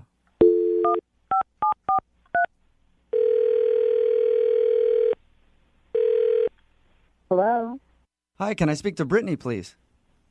this is she. Hey, Brittany, how are you? This is Jubal from Brooke and Jubal in the Morning. It's a radio show. I'm sorry, I don't know who this is. Oh, that surprises me with how quickly you answered. I figured you'd be a huge fan. It's a morning radio show, and somebody recently sent us an email about you, and that's why I'm calling today. I don't understand what's happening. Well, it's a segment we do on our show called the Second Date Update. Basically, if you go out with somebody on a date and then don't call them back after, they email us to see if we can get you on the phone and find out what went wrong. So you recently went out on a date with one of our listeners. His name is James. Do you remember going out with James? Oh, my God. Oh. Yeah, Is that a good oh my God or a bad oh my God? it's a bad, oh, my God. Bad oh my God. Oh. Do you have a few minutes to tell us about your date with James? Not really. I kind of want to move on from it. That bad? Well, if I could just get you for a second to talk about it, it would help out a lot. He actually liked you a lot, and he's wondering why you're not calling him back. I promise it'll just take a second. We just want to know if he did anything wrong on your date. I don't know. He just seems like a self-centered type of dude, and I just was turned off by it. Self-centered, he talked about himself the whole time and didn't pay attention to anything you were saying or something? He didn't pay attention to anything that I was saying. Really? Nothing. Oh. Like he wasn't having a conversation with you, he's just telling you about stuff? Well, it's like when I was trying to open up to him, you can tell he just was not listening, at all. Really? Well, for the way he tells it, everything went amazing, and you guys had a wonderful time, and you kissed at the end of the evening, and you even were like, hey, we'll go out again. So what part is... Let me hear your side of the story, because what part is self-centered, according to you? Because he didn't sound like anything was like that at all. I love that it's making you laugh. Well, I just can't believe that's what he told you, because he completely missed the most important part of that actual story. What? Okay, what's the most important part? Well, dinner was fine, and when we were leaving the restaurant, we were, just casually walking, and I was telling him a very personal story about my parents. Mm-hmm. And unfortunately, my parents got a divorce, and my dad recently passed away. Oh, that's and sad. So it's like a real, raw moment for me. And I'm telling him this, and then he had the audacity to shush me. Oh, Are you serious? That was when it happened? Are you serious? I'm dead serious. And not only that, after he shushed me, he kissed me for like 10 seconds. So, oh my gosh, I if I'm getting this right, he wasn't paying attention to a word you were saying. You were telling him something very intimate, and then he told you to shut up and kissed you. Exactly. That's exactly. Why didn't you tell him what was going on? I was telling him. I just literally told him. He wasn't listening. Oh, I'd be mortified. Man. Okay, and pissed. so Oh, God. did you kiss him back or? No, I was in shock. My lips were just there, and his lips were just all on mine. Oh my gosh! Talk about Brittany, bad I'm sorry. I timing. can understand why you wouldn't want to call him back. Oh man. That was the most awkward thing that's ever happened to me on a date. If somebody did that to me, I wouldn't want to ever talk to them again. Do you ever want to talk to him again? No. Oh, well, that's too bad because I have to let you know that he's actually on the other line listening right now. What the hell is this? James, are you there? Yeah, I am so sorry. I'm completely mortified. Yeah, That's me awful. too. Would this be a bad time to offer my condolences for your family? It would be a bit late. I would think this is a bad time, James. Well, yeah, I mean, I screwed up. Like, I was so focused on trying to kiss you that, I mean, this is definitely going to make me rethink about ever using that move again. Yeah. Your move kind of backfired, James. Brittany, if you don't know what James was doing, apparently, this is what he told us earlier. That's his signature move at the end of a date. Don't worry. If he wants to kiss a girl, he waits until they're talking about something, and then he goes, shh, and then kisses her. At the right time. I think this time it was very bad for him. It was very bad. Yeah. Don't ever use that move again. That was dumb. Brittany, we all rolled our eyes when he told us about it. But the thing is, and I get why you're upset, but he said such nice things about you when we talked to him earlier. Okay, that's nice and all, but it doesn't erase the fact of what he did. I mean, can I just interject real quick? I mean, technically the move still worked. Oh. I guess you're right. James. I mean, she did kiss me. I didn't kiss you. I was stunned. I was standing there. It's like, just tell me that a death in the family and you shushed me. Sounds so bad every time. Yeah, I know it's bad. And I really hope you can forgive me in that, like, we can move on from it and try again. This is a perfect time to ask. Brittany, would you like to go out with James on a second date? We will pay for it. Absolutely not. Oh, Brittany, Come on, you are you said sure, that you had James? a great time before that moment. Yeah, and James likes you a lot. There's no chance on a second date? He screwed up. He knows it. No, he can try that move on somebody else. Look, I promise I will never shush you again. I'll just do the kissing part. No, that doesn't make it any better. Clearly, you don't get it. Yeah, James, I think next time you try to do your patented move where you shush a woman and then kiss her, pay attention to what she's talking about before you do it. Okay, so I'll modify the move. Modify your move. It is a good modification. Brittany, thank you very much for your time. I know you weren't expecting this phone call, but thank you for sharing with us, okay? No, thank you. James, do you have anything else to say before we let you go? Yeah, I think what I got out of it was Brooke and Jubal in the morning. Text in at 78592 that says, if that guy's signature move works every time, then why is he still single? Amen. It's Brooke and Jubal in the morning. And I think we actually found out why he's still single. I'm talking, of course, about the second date update.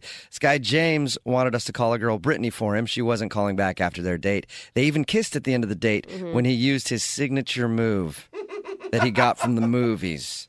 It's ridiculous. Basically, what he does when he goes out on a date is he waits until the right moment when she's talking, and then he shushes her and then kisses her. Yeah. It's supposed to be passionate and romantic, except what he didn't realize was the girl that he went out with, Brittany, was in the middle of talking about how one of her family members had passed away, but he wasn't paying attention because he was so focused on doing his signature move that right in the middle of that, he just went, shh, and then kissed her. And what's shocking to me is that the lesson he learned wasn't that he should maybe just be himself and stop with the moves. It's that he needs to modify the signature move because it didn't work quite right. Change my move a little bit. Or maybe you should just pay attention to what your date is saying. Oh my gosh. So that you realize, like, maybe if she's just talking about what sort of drinks she likes or she likes going hiking or something, that's an okay time to maybe shush and go in for your move. But when she's talking about the death of a family member, usually isn't the best time to be like, hey, shut up, stop, shut up, I want to kiss you. And shushing any woman is not a good move. It's not smart. I'm surprised how many people have actually had this happen to them, though. We're getting text messages in at 78592 from people that are like, my husband did this to me. Well, and then it also follows up with, I told him never to do that to me again or I'd kick his ass. So the shush move is definitely something that you should not do. If you want to get a second date, remember, all you have to do is email the show and we will call the person who didn't. The girl on the phone for today's second date update met the dude that she wants to call in one of the scariest places ever. A bookstore. I thought you were going to say like a funeral home or something. No, bookstore. Who goes into those places these days? I do. Whew, they scare me. They creep me out. Anyway, Oh my God. Diana, how are you? I'm good. How are you? Good. So you said you met the guy at a bookstore?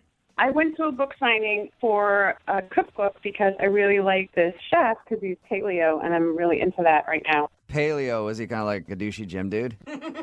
No, that's what was so weird. That's just what I'm figuring. Like, all I had today was bacon. Like, I woke up and I ate like bacon, then I washed my mouth with bacon mouthwash, and then I had a bacon sandwich before I hit the door. Paleo. Remember, she may be a douchey gym girl, so I don't know that I trust your opinion on that one. I'm not. I have to be gluten-free, so I'd rather just be paleo because it's way more interesting than gluten-free crappy bread. Okay. So you met him at this book signing for this paleo cookbook? Yes. Okay. And so we were talking in line, and his name is Mike, and when we left, he asked me for my number, and I was like, okay, sure, why not? And so he called me, like, the next day, and he was like, hey, can we make dinner plans? And I said, sure. Way to go, Mike, calling the next day and everything.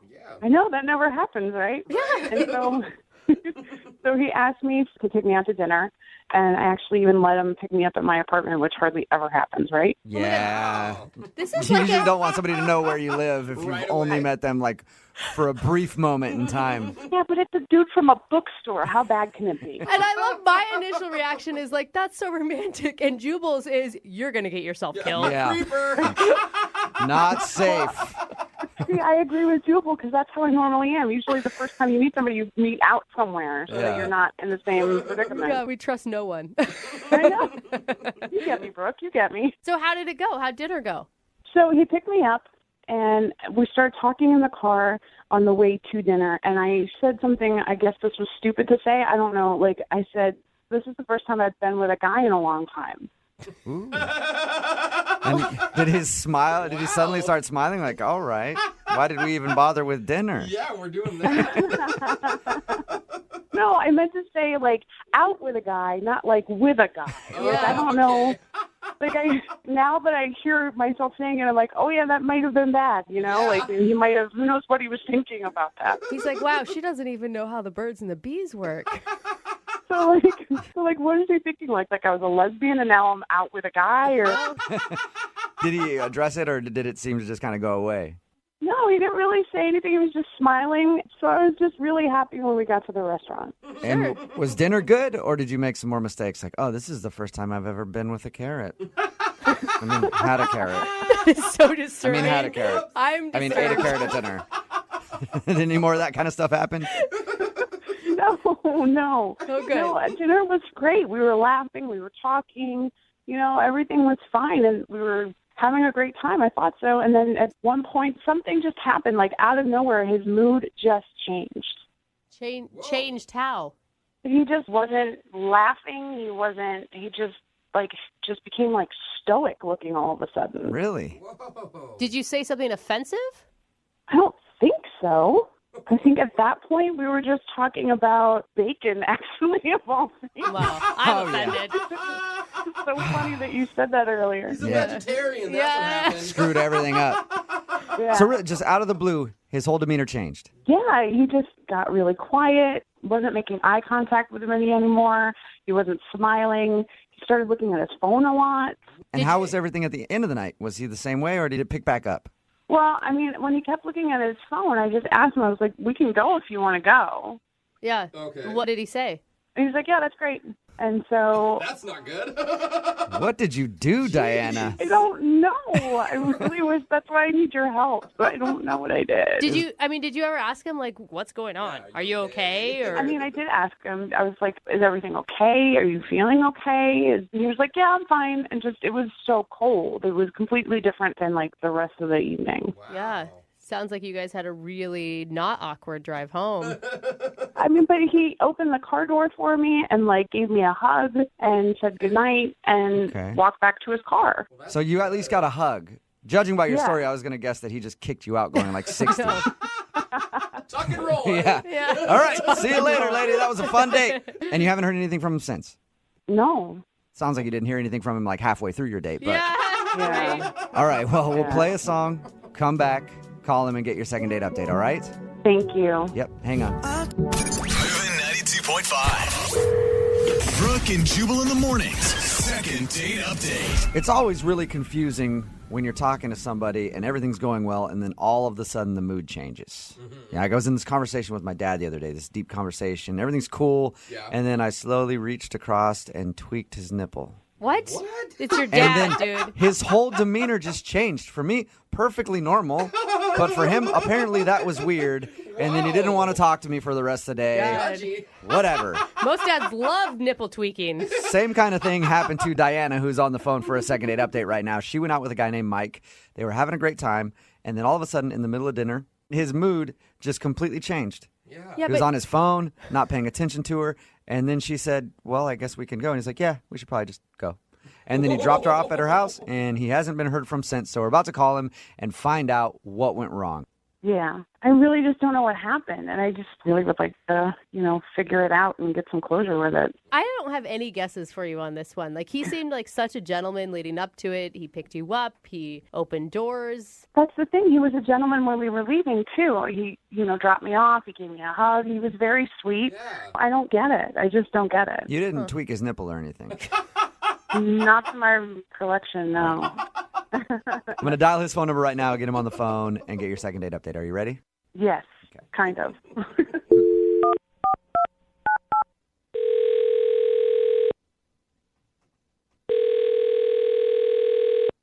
Hello? Hi, can I speak to Mike, please? Yeah, this is him. Hey, Mike, how are you? This is Jubal from Brooke and Jubal in the morning. What? From the radio show? Yeah. Mike, are you a listener to the show? I think I may have heard you for like a brief second, but then I turned the station real quick. I don't blame you. Awesome. You know? Okay. Most people. It's like my mom. Sweet. Thanks, Mike. Well, we actually got an email from somebody who listens to our show a lot more than you have. Yeah. Her name is Diana, and you recently went out on a date with her. And she wanted me to call you to find out why you're not calling her back. All right. That's pretty weird. Yeah. Yeah. It's a little strange, It's a Mike. segment we do on our show all the time called the Second Date Update. If you'd listened for more than 2 seconds, you would have known that, Mike. So Diana is confused why you're not calling her back. Because I didn't want to go out on a second date with her. Got Well, that. I mean, We've she, got that out of the way. But what we're wondering is there a certain reason? Did she do anything wrong, or did you just not feel a vibe? It was just, I don't know. It was just kind of like an uncomfortable date. I just didn't feel like we had any chemistry, and yeah. Really? Do you mind if I recap what she told us, and then you tell me if it's correct? Yeah, go for it. Okay, she said that you guys met at a bookstore, and then you went out for dinner. And when you were at dinner, everything was going great until like the middle of the date, and then you just kind of shut off and stopped talking to her. She said that? Yeah. I mean, she was the one that stopped talking. What do you So mean? She stopped talking to me. That was not what her story was at all. According to her, you stopped talking, and the whole time she was like trying to get you to open up again, and you were on your phone, and then the date ended. I was there, and she's definitely the one that stopped talking to me. Like, I don't know, maybe it was something that I said that made her feel uncomfortable. I really don't know. What are you? She said that you guys were just talking about bacon, and then things got weird. We were talking about bacon, but that wasn't the topic that made the date uncomfortable. That wasn't what started the bad vibes. So what was it? Yeah. Well, whenever I go out on dates, like I always like to ask, like interesting questions that, just kind of make you think, and also initiate like good conversation. Uh-huh. And I asked her, what is your greatest fear? And she said, bears. And right after she said bears, the entire vibe changed. The entire vibe. That's when things got really uncomfortable. She was very awkward after that. Very easily startled. It was what? Easily startled. Like just easily startled? Just thinking of bears made her frightful. Yeah, I don't know what it was, but like even for example, like the waiter brought her food and from behind just kind of placed her food down in front of her, and she was startled. Like that startled her a lot. It was almost as if like a bear delivered the food. Wait, was she like previously attacked by a bear and she's having flashbacks all of a sudden? She didn't give me any information. It was just she said bear and then she completely checked out. That was pretty much it. Oh my God, Mike, you're lying. What was that? Mike, that is Diana. Diana's on the phone right now? Yeah. Yes, I am. And what the hell are you even talking about? So you're denying that you didn't check out when I brought up your greatest fear and you said bear. So that didn't happen. No, that didn't happen at all. I was talking the entire time, and you checked out completely. Then how come whenever I brought up your biggest fear and you said bears, you were staring off into the distance, you weren't even looking at me, you weren't paying attention at all? It's like I didn't even feel like I was on a date anymore. Whoa! No, we were talking about bacon. And then all of a sudden you checked out and started looking at your phone and you didn't have any eye contact anymore. You checked out, dude. And we were talking about bacon. Oh, no. Who's telling the truth here? I'm so confused. Is it the bears or the bacon? I don't know. Guys, I honestly don't know, but I feel like she needs to go see a therapist about this bear situation. I don't know why she's denying this right now, but I am 100% certain that she is terrified of bears or the word bear. I really don't know at this point. Diana, are you scared of bears? The word? Just to clarify, I don't like bears. But you know what? They don't petrify me, and I don't think about them and, like, get all scared and stuff. You know what I mean? It's a bear. It sounded like you were screaming at every move that other people made because you thought you were about to be attacked. That is the most ridiculous thing I've ever heard. Like, I'm not scared of bears. All right. Well, I hate to ask an awkward question that might shut everything down. It sounds like that's what we have a problem with here. But, Mike, would you like to go out on a second date with Diana? We will pay for it. I don't think that's a great idea. Obviously, she's very unaware of her trigger words. Oh, my God. I think that, you know what? That's fine, because I'd rather, if I go out with you again, I'm going to wear a bear costume. Maybe that might help you get through whatever it is that you experience. Well, so strange. Mike, thank you for your time. And I do agree with you. Maybe the bear costume is a good thing. Therapeutic. Diana, I'm sorry you did not get a second date. That's okay. Thank you so much for calling and letting me know what happened. Oh, my God. I feel so unresolved by all of this. I don't know if it was the bacon or the bears, and it's driving me crazy. And listen, Diana, if you need a good counselor to help you with your bears, I got like 4 that I go to, so I can hook you up with a number, okay? Thank you. Brooke and Jubal in the morning. Text in at 78592 that says, I've never been so confused in my life. I'm with you. It's Brooke and Jubal in the morning. I think that makes everybody. Getting lots of texts in at 78592 saying, what? I don't understand what the problem was. We're talking about the second date update. This girl, Diana, wanted to call a guy named Mike. They went out to eat. They had dinner. And she says that while they were talking about bacon, because they're paleo, he just got cold and stopped talking to her and ended the date.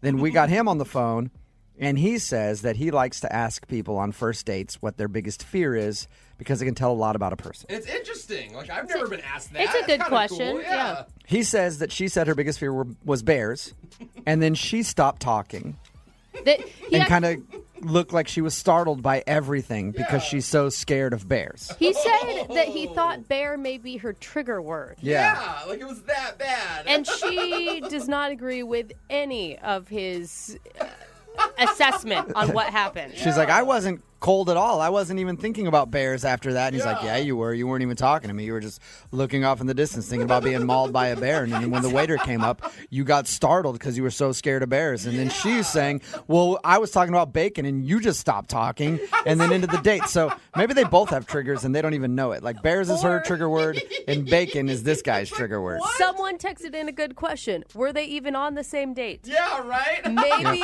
we just got two random people who happen to have gone out with the same names. Somebody else texted in and said, I think the only thing you need to do is go to the restaurant and interview the waiter who helped them. I think we do need to take it a step And ask further. them. You're right. And they'll be like, I don't know. I asked them if they wanted a Caesar salad, and they both stopped talking to me. It's very confusing. But if you want to do a second date update, all you have to do is email the show, and we will call the person who didn't call you back. Moving 92.5. There are good friends and there are bad friends. A bad friend will be like, hey, I know someone that you should go out with. They're really cool. I think you guys would have a great time. That's a bad friend. A good friend will go, hey, you should take this girl out. She hasn't been with a dude in quite a while, and I'm pretty sure it's a sure thing.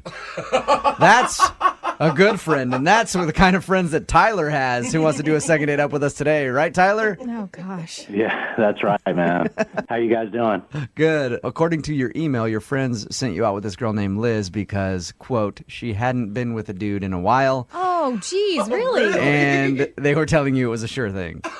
I mean, she's a really cute girl. There's nothing wrong with her. It's just, I think she just got into a rut. She's got both eyes, both legs, Yeah. matching set of arms. Breathing. She's got it all. Yeah. But so she hadn't been out on a date in a while, and your buddies told you that, hey, man, this is probably going to be a home run if you decide to play in this game, right?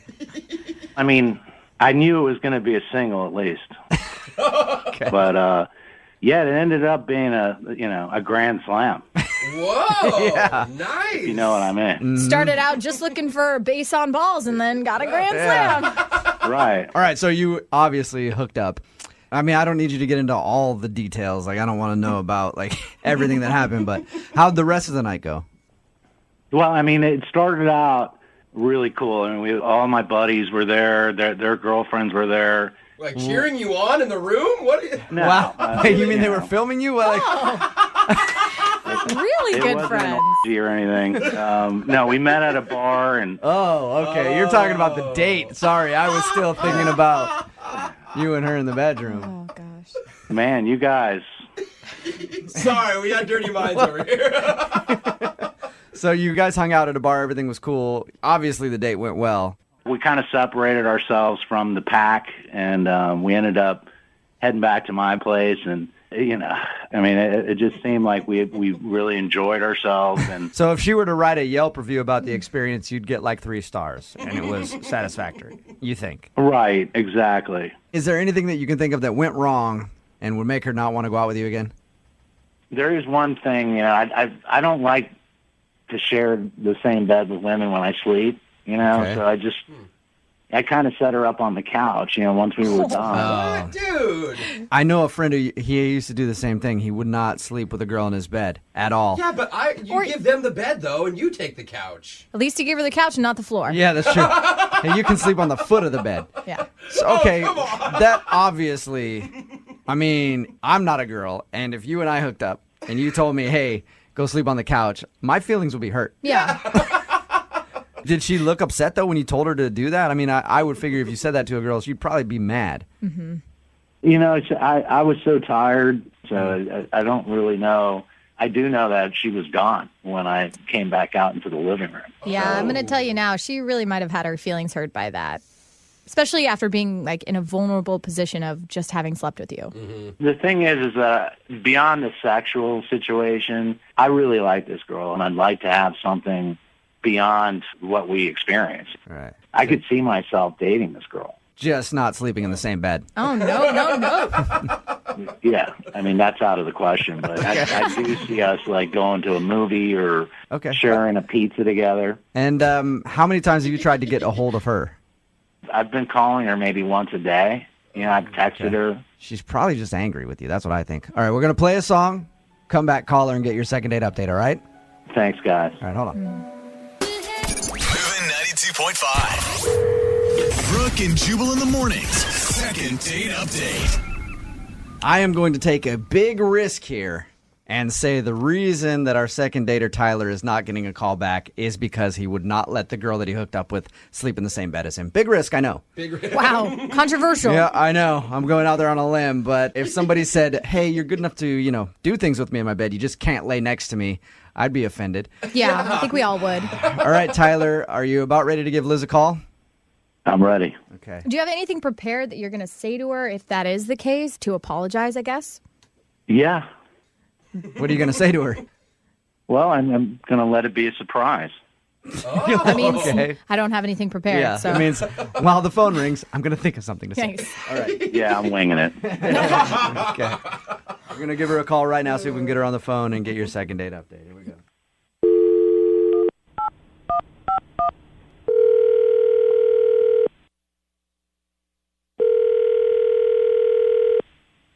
Hello? Hi, can I speak to Liz, please? This is Liz. Hey, Liz, how are you? This is Jubal from Brooke and Jubal in the morning. I'm moving 92.5. Oh, okay. Hi. Hey, how's it going? I'm good. What are you guys calling about? I'm calling you because somebody emailed us to do a second date update with you. What's the last date you went out on? What was the guy's name? I went out with this guy named Tyler. Bingo. Yeah. Tyler liked you a lot, and he wants to know why. He says that he's called you a bunch, and you haven't been responding to anything. Oh, my God. What did he tell you? He said that you guys went out with some friends to a bar, ended up going back to his place, did what animals do. Oh, God. Are you kidding? No. What an ass! He told that to the freaking radio? Yeah, he didn't say it like I did. He said it less creepily. No, he used baseball analogies. That's true. Not less creepy. He said that, There's a girl that thank you for having my back. Oh, yeah, I'm with you. Liz, he did tell us one thing. He said after you guys did what you did, he wouldn't let you sleep in his bed and told you to go sleep on the couch because he doesn't like to sleep with people in his bed. And I guessed that that's the reason you weren't calling him back. I said you were offended by that and were angry, and that's why you left. Is that right? Well, there's more if you guys want to hear more. Since he apparently blabbed to the radio. Absolutely. Put him on blast all you like. Yeah, we love that. Well, he's right. We did get romantic. Nice. Mm-hmm. Romantic, that's a better way to put it than I did. Way better. Thank you. Where's the ladies at in the room? They know to be a little more classy about it. Should have a job in broadcasting. That was good. Okay. So anyway, continue. So then, it's intimate. And then he was he set me up on the couch. And I was pretty offended and disappointed by that. So that was weird. Okay. But I was I'm just going to try to sleep and, I'll wake up and leave. But then I heard this beeping, like a weird beeping, and it was coming from his room. What? So at first I was maybe it's a smoke alarm, but I walked into his room and he's out. He's just dead asleep. And the beeping was coming from the bed, and I pulled back the covers, and there was this speaker on the side of his underwear, and that's what was beeping. His underwear were beeping? I don't get it. Yeah. So I had to go home and Google it because I was that's weird, robotic. And so I go home and I Google it, and it's piss your pants underwear. It's a pee pants alarm. Are you serious? Those exist. Those are a thing? It's supposed to wake you up so you don't piss yourself and sleep in a puddle. Oh my gosh, Jubal is so jealous right now. One, I want to get some of those, and two, that is amazing. So you saw that he was... It didn't work for him. Maybe he needs to set his alarm on higher. Oh, man. This is humiliating. Liz, that is Tyler's voice. Yeah. On the other line, he was, of course, listening. Oh my God, you creep! You did not. This was going to be your secret, and you decided to call the radio. So congratulations, Piss Pants. Piss Pants Tyler. Oh, we got a God. new nickname, guys. Tyler, I had no idea there are beeping underwear to wake you up if you've wet yourself. That's cool news, but does that happen to you often? I can't believe you guys are making fun of my affliction. Like, this is- Because you're a preschool this is freak. just ridiculous. You're a bedwetter. You were an adult freaking bedwetter. Did you wear diapers to our date? Like when you took me out, were you like sitting in like crunchy plastic diapers? I'm gonna get off. I gotta get off. No. Oh, come on, Tyler. I'm sorry. Radio on me. Goodbye. No, Tyler, come on. Goodbye. You Tyler, started it. we want to know about your pee-pee problems. Yeah, we're not making fun of you, dude. I am. Tyler, are you there? Tyler? No. Oh, come on. Tyler. I think Tyler hung up. No. You know what, guys? If you can't take it, don't dish it out. I don't feel bad at all. I'm pissed. Liz, you destroyed him. Yeah, you might have been a little harsh, Liz. Come on. He called the radio on me. I was going to take this secret to my grave. And I would probably tell a friend or two. Let's be honest. Yeah. But if he's going to call me out about what I do on a first date, then that. All bets are off. All right, well, Liz, thank you very much. Normally I would ask if you want to go out on a second date with him, but he's not on the phone anymore, and I'm guessing you don't want to go out with him anymore. Bubba Bing, you're correct. No, thank you. I don't want to be someone's mommy, and plus I don't want to wake up and be pissed on while I sleep for the rest of my life. Yeah. Hey, some people are into that. Yeah. I'm just really excited to know there are beeping undies. I got to get some of those. You really do. Why are those a thing? I feel like if you've already peed yourself, you're in it for the long haul. You might as well sleep until the morning and then deal True. with it. Nobody wants to be woken up by that. Hey, that's why I didn't wake him up. You guys, I am nice. I was like, he's already sleeping in it. So I won't wake him up and be like, hey, weirdo, you sleep in shit. Right? You didn't want to embarrass him on the spot, just later on the radio. Hey, because he asked for it. Liz, thank you very much. I think that we're going to start a new award just because of you. This is the second date of the week. The best second date of the week. Second dater of the week. Yeah. What? I won an award. Yes, Oh my you did. God. Yes. Turned around real fast. I was mad at the beginning. Now I'm on fire. I feel like I could go be the president. Brooke and Jubal.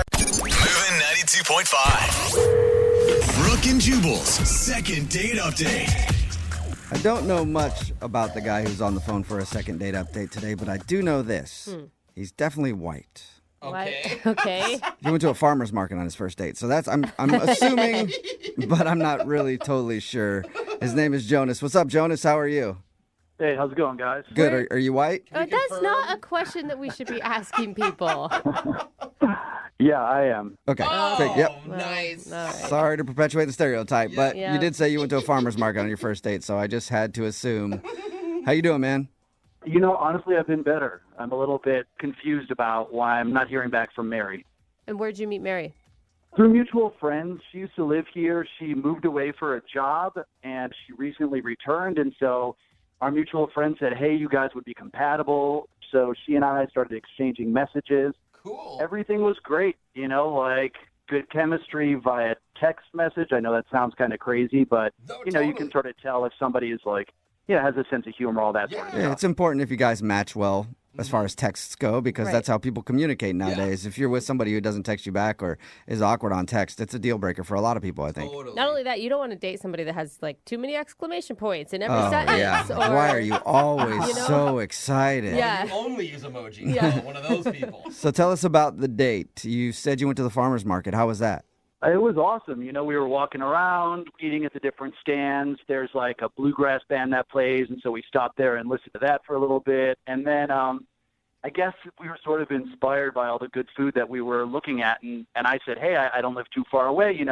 Why don't we pick up something here and take it back to my place and we can actually make a meal instead of just eating these little bites. I think that's pretty romantic, and a good segue. Did you plan that all along to do the invite back? I wish I could take that credit. No, that was a spur of the moment thing, but it actually, when I thought of it, I was like, man, that's good. Yeah, right? Like so many people are like, farmer's market back to my place. Okay, taking notes. So what was on the menu? I'm guessing all organic ingredients, locally sourced. We decided to make an eggplant parmesan. Ooh. Nice free-range eggplant. Fancy. Cool. Yeah. Are you a cook? Is that something that you're into?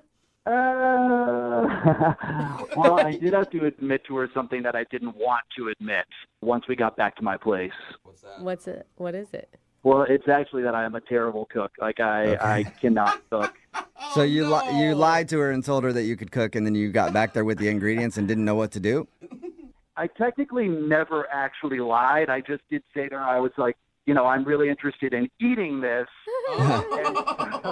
Yeah, so she might have assumed I know how to cook this, which is in fact not the case. Okay. Well, because it's romantic if you're going back and a man is cooking for you. Not as romantic if you go back and you end up being the one that has to do all the actual work. Yeah, you're basically like, you want to make me dinner? Yeah.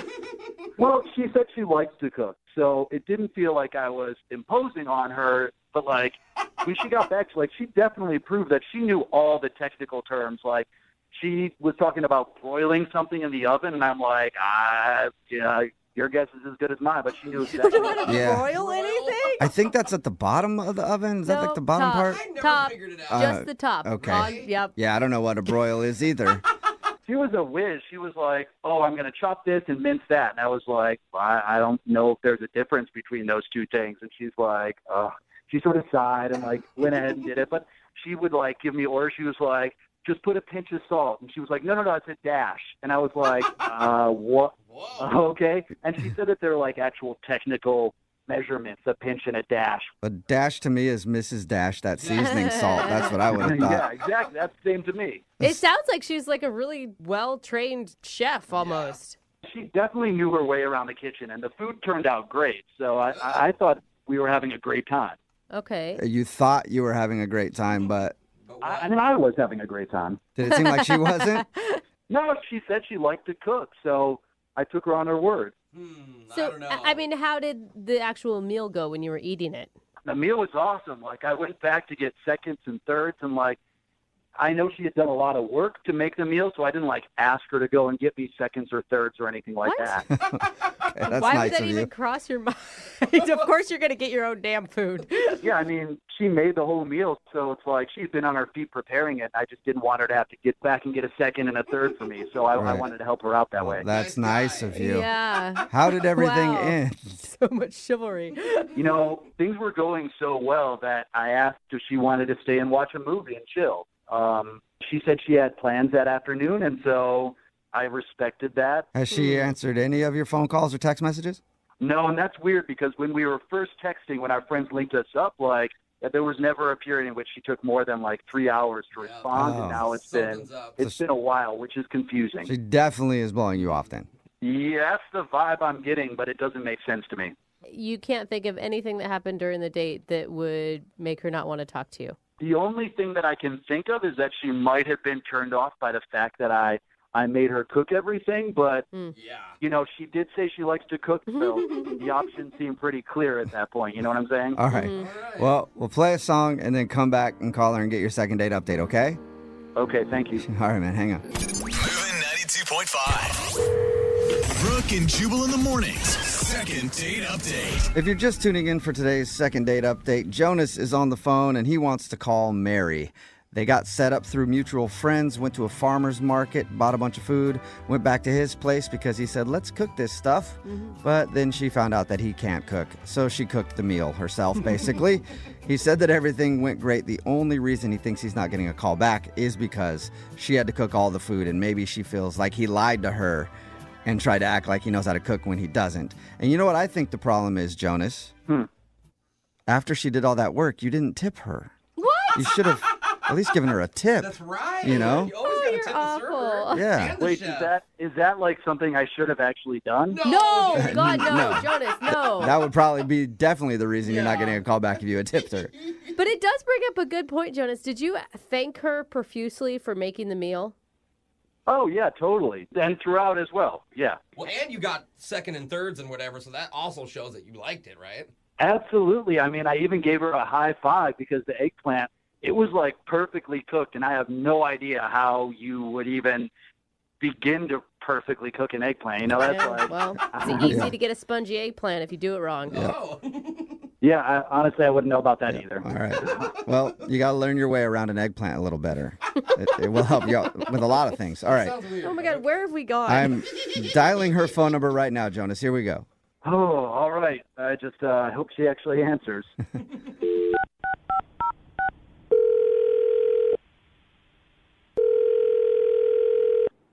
Hello? Hi, is this Mary? Yes. Hey, what's up, Mary? How are you? This is Jubal from Brooke and Jubal in the morning. I'm okay. Are you familiar with the show at all? Yeah, is it like a radio show or something? Yeah, it is. Yeah. So have you ever listened to us or no? No. Okay. So that was you a quick maybe have answer. just heard of us. Yeah. Mary, I'm calling you today because we actually got an email about you from somebody who does listen to the show. His name is Jonas. Oh, Jonas. Yeah. And you guys went to a farmer's market a little while ago and you made him dinner, even though that wasn't necessarily probably in your plans? Yeah. But why did he contact you? I'm pretty confused here. Well, because we do a segment on our show. It's called the Second Date Update. So Jonas is confused because he thought you guys had a great time, but now it's pretty obvious that you're blowing him off. Is he right about that? Yeah. He thought that maybe you were put off because you ended up having to cook for him. Yeah, that was a little annoying, but like, how much did he tell you? That's definitely not the worst of it. He said your eggplant parmesan was amazing, we heard. Said you're a great cook. Yeah, that's nice, but like, did he tell you about his pets? His what? His pets? No mention of any pets. You allergic to cats or something? Listen, if it was cats, he would have heard back from me. Snakes? Oh, is he a snake dude? Listen, the guy feeds wild raccoons in his neighborhood. What? Wait, those aren't pets. Those are wild animals. Yeah. Yeah, see, I'm on that same page, but I don't think he is. Well, explain a little more. Okay, I walk in, and the first thing I see is this wall of photos of raccoons. Like Weird. artistic photos of raccoons or like somebody's... Yeah, a few of them were like really well done. So I was like, oh, maybe he likes photography. He went to the zoo or something. I don't know. Right. I would have left right there because raccoons scare me no matter what. Even in picture form, I would have run out screaming. No, I mean, I think they're totally interesting animals, but they're wild animals, you know? And then I like mentioned like, oh, that's a really cool photo. I like that. And he starts talking about these raccoons. And I'm pretty sure that he's like, you know, on a Friday popping his beer after work, like sitting on the porch with the raccoons. Why do you think that? Just, I mean, like obviously he has a love for them, but why would you think that they're his pets? Did he tell you that? Well, let me paint you a picture of the backyard. There's a hole in the fence so that they can have easy access. Oh. There are cat toys in the yard, and no, he does not have cats. There's also cat food on the porch and a little kiddie pool for them to swim in. Oh, my. Wow. So this dude actually invites raccoons into his life. It's a raccoon resort. Yeah. Yeah, straight up. I mean, super weird. I get it. But the picture of little raccoons swimming in a kiddie pool is kind of adorable. I know that they probably have rabies or something, but... They have cute little hands. Yeah, right, that's the thing. It's cute from a distance, but, like, I don't want to wake up someday and have a raccoon on my chest. Like, Yeah, I can understand that. Raccoons are I don't want to scary. get the raccoons, exactly. If he loves animals so much, why doesn't he get, like, a conventional pet? You know what? We didn't go that deep into it because I was feeling kind of weird, changed the subject. You know, I just was trying to steer the ship in another direction, Just away from raccoons. Yeah. away from raccoons. Okay. Well, even though it sounds like you're really tired of talking about raccoons, we have to talk a little bit more about them because Jonas is actually on the other line and wants to talk to you about the date and probably more about raccoons, too. Yeah. Seriously? Wait, who? I don't understand who hates raccoons. Like, they're the most adorable animals around. How could you hate them? Wait, hold on. Did you just hear everything that I just said? Yeah, and I don't understand because you didn't express any sort of hatred for raccoons when we were hanging out. And you actually said, oh, that's really cute when you saw the kiddie pool. So, Oh my God, I mean, do you not it think that a really raccoon cute. is an adorable animal? They are adorable animals, but they're also wild animals, and you're acting like they're your pets. They carry diseases. They are my pets. They are my pets. Yeah, I don't bring them into the house. They don't sleep in my bed, but Yet. I take care of them. Yeah. Do you give them shots and take them to the vet and No. monitor where No, I they don't go? give them- No, I understand they're wild animals, but they sort of flock to me. It's a family. I take care of the little bandits. They're all good. The little bandits. Oh, man. You just completely contradicted yourself. You said that they are your pets and that they're wild animals. They can't be both. That's the reality, my friend. Seriously. They are. Yeah, I have a hole in my fence. They come through that hole. I feed them. They're a loving family, and I see the new ones every year. So it's that's what it is, and I'm happy to do it for them. And they're intensely loyal as well. They are always coming back to my place. That's They're because always Because coming you back. feed them. Yeah, Yeah, Jonas, it's not that's 'cause all they think about you're the a- food, man. No, That's they, not about... they recognize me. They can see my face, and they do have facial recognition. Oh. They're not idiot animals. They know what they're doing. Yeah, they know who they want to murder. They're not murderers. They're peaceful animals. I've been around my little bandits for a number of years now, and there has only been one time in which I've gotten bitten by one of them. That's enough, Jonas. Please tell me you've been to the doctor. Oh no, my God. I was, Jonas, but you that have wasn't rabies? even. It wasn't their. It was not their fault. I was holding out an old egg, but I wasn't holding it properly. And so when they went to take it out of my hand, they bit part of my finger. Yeah, I went to the doctor. I was fine. They don't have rabies. They're not just foaming at the mouth and crawling around my house. I think that everybody can agree that people who love animals are typically great people. However, I do think that maybe your obsession with raccoons could be hurting your dating life. I would call it a love, not an obsession, first off. And Well, it's just I've wait. never had an issue before with anyone disliking an animal. And that's basically what this boils down to. Listen, Jonas, I don't know how deep this goes. I feel like if I go in your closet, am I going to see a raccoon costume, when you go outside and hang out with them during the day? I don't know. No, I do not have a raccoon costume, but if I did at one point have one and have since gotten rid of it, I would know that the raccoons feel comfort when they see another raccoon, and it's a sense of community. Even So a it's giant one. I'm not doing anything strange. You know what, Jonas? I feel comfort when I'm around humans that dress like humans and not animals. So I have nothing wrong with you having your friends, but I don't think it's going to sync with me and my friends. Are you sure, Mary? Would you like to go out on a second date with Jonas? We will pay for it. Just him. We can't pay for his whole raccoon family. That'd be an expensive bill. But Poor Jonas. we will pay for you to go out with Jonas again if you go on a second date.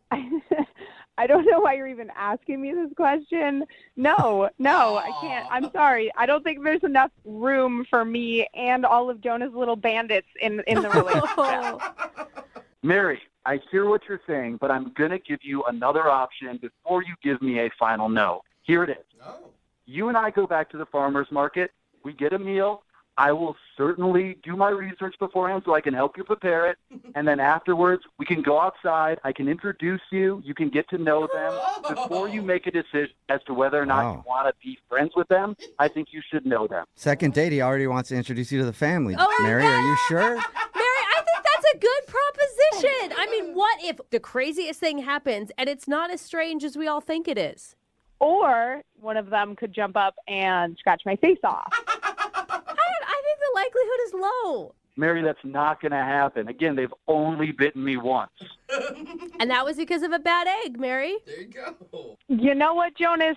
I just don't think so, but thanks so much for the offer. Well, Mary, thank you for your time. And Jonas, I'm sorry. It doesn't sound like you're getting another date.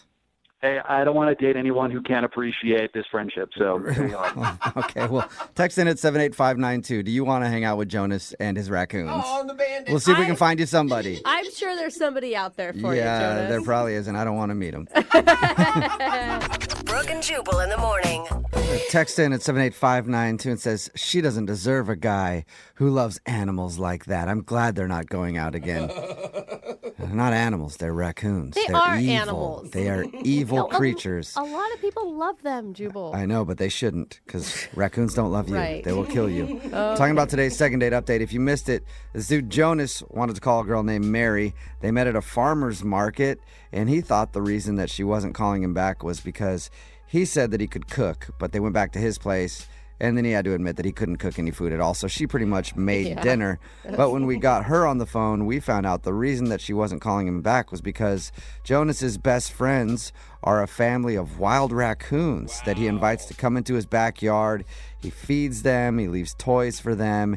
He even has photos on his wall of the raccoons. He just loves this family of raccoons. And, you know, it sounded strange at first, but we're getting so many text messages in of other people who feed raccoons and want to hang out with Jonas and his little bandits. Yeah, a lot of people are into it. Well, you shouldn't feed wild animals. That's a whole other discussion. But, you know, some people love raccoons. I've seen them as pets before. I don't understand it. Raccoons are scary to me. They lumber down city streets. They eat your garbage, and they wait. Right. They wait for you to walk down the street late at night so they can bite your ankles and give you rabies. And that should be your type of animal. That's what I don't understand why you hate them so much. It's like you're describing what you would do if you were an animal. I don't know if I'd bite people and give them rabies. You definitely lumber late at night. I would do that. Yeah, see? Yeah, I've done that And you'd before. look sketchy, man. You'd be Maybe sketchy. You'd be all sketchy out there in a garbage can. Maybe I do like them. Yeah. Anyway, Mary said no to a second date because she doesn't feel like there's enough room in his life for her and the raccoons. So they're not going out again. Remember, if you want to do a second date update, all you have to do is email the show and we will call the person who didn't call you back. Brooke and Jubal's second date update. It's always a nice thing to make sure that your date has made it home okay. Yeah, You know? I love that text message. A lot of guys go like, hey, make sure you text me when you get home. Me, personally, I follow them home to make sure that I know that they got there. And then I wait outside to make sure that they're sleeping okay. And then I follow them to work in the morning to make sure they made it to work in the morning and everything else. But I go the extra mile. Oh, sets you apart. Yeah, it does. Mark is on the phone with us right now. I bring that up because the last thing that Mark heard from the girl he wants us to call today was a text saying, I got home safe. Good. That's it. He asked her out since then. No response to anything else. So she was letting him know at least, hey, yeah, I got home, but I don't want to see you again, I guess. Mark, how are you? I'm doing all right. How are you guys doing? Pretty good. Why don't you tell us a little bit about the girl you want us to call today? Sure. Her name is Cece. She's a really pretty girl, super smart, a lot of fun to be with, loves sports just like me. How did you meet her? I met her online, actually. Okay. Oh, nice. She's a friend of a friend on Facebook. And, So you didn't actually meet her on a dating website. It was on Facebook, like a mutual friend? Yeah, she was a friend's friend, and I thought she looked cute. Okay. Nice. Oh my God, that's Jose. I've met a lot of girls like I That's how know Jose you meets have. all of his dates. And you think that you're being set up is the scary part. What did you guys do? I took her out to one of my favorite restaurants that I always take dates to when I want to impress them. And You know what? That's a good idea. I hear a lot of people do that. So, how'd that work out for you? How was the date? the date went great. You know, we had great conversation. We both ordered a steak. I like women who like to eat. Yeah. And, you know, it was cool that we had the same taste. She drank a Manhattan. I thought that was cool. All right. Who likes her bourbon. So what was the best part of your date? Honestly, I think the best part of my date was when she agreed to come over to my house and make out with me for a bit. Oh, That's always a nice part of it. I agree with you on that. That's a fun little thing. And that went okay for you? It went great. I mean, dinner ended, and I invited her back to my place, and, you know, I toured her around the apartment, and all of a sudden we're just making out in my bedroom. And How big's your apartment? I toured her around the apartment. Big bedroom. It's a all one studio. room. Yeah. Wait, you guys were making out like you walked into the bedroom and just started getting it on? honestly, like, it was, I'm a gentleman. You know, I showed her around. I showed her the backyard. We walked into my bedroom. She just grabbed me and started kissing me. Oh, she grabbed you. She did. Dude, a woman who eats steak, drinks bourbon, and makes the first move. It sounds. I mean, she sounds like a dream girl. Or a dude. Or a dude dressed up in drag. Yeah, it could be either one. So you guys made out and stuff, and then is that all you did was make out? All we did was make out, and then we probably hung out for another hour, just like sitting on the couch. So I don't remember what time, but it was probably after midnight. She said, "Oh, it's late. I'm gonna go home." And that's when you grabbed her by the shoulders and looked her in the eye and said, "Text me and let me know you made it there on time." Pretty much, and then I cackled. How did everything end with you guys? I called her a cab and said goodnight to her, and she told me it was going to take her about 20 minutes to get home, and about 20 minutes or so, I hadn't heard from her, so I texted to make sure she got home okay, and I got no response, and I texted her again, and...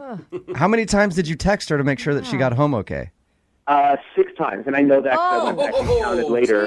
But honestly, I don't know, I was concerned. I couldn't even sleep. I was just like, what happened?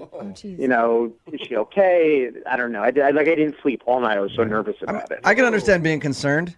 If a girl left and she wasn't texting you back at all when you said, "Hey, text me when you get home," especially if, she just sent her away on a cab. Which is nice. Okay. But she did respond to you.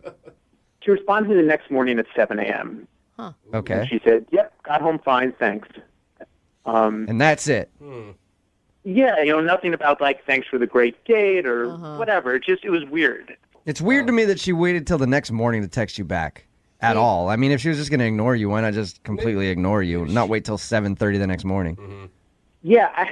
Okay, so I probably overthought this, but I thought about that too. And this is my own evaluation of what could have happened. Maybe she got home in 10 minutes and went to sleep and woke up at 6. Yeah, totally. Could happen. Especially after drinking and a long night. Or the cabbie swooped in on your action. Yeah. There we go. Get it. All right, man. We're going to play a song, come back, call her, and get your second date update, okay?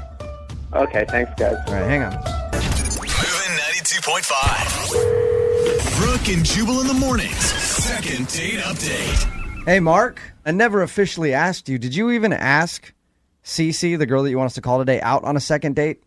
Yeah, I did. I texted her a few more times and just never heard back. Okay. Well, I know that you texted her like 17,000 times asking if she made it home okay after your date, but I didn't know if you officially said, "Hey, let's go out again," and you just haven't heard anything from her. No, I've not heard. And yes, the asking her out was not the same time as those other texts. Oh, okay. Maybe for the first time ever, this second date is just going to be like, "Oh, I lost your phone number." I highly doubt that. If you're just joining us for the second date update, Mark went out with this girl, Cece. They had a fun time, ended up going back to his place, making out a little bit. She left in a cab.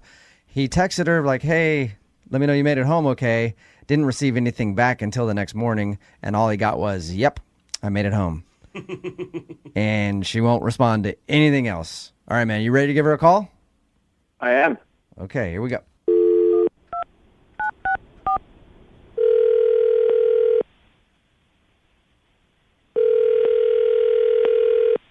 Hello.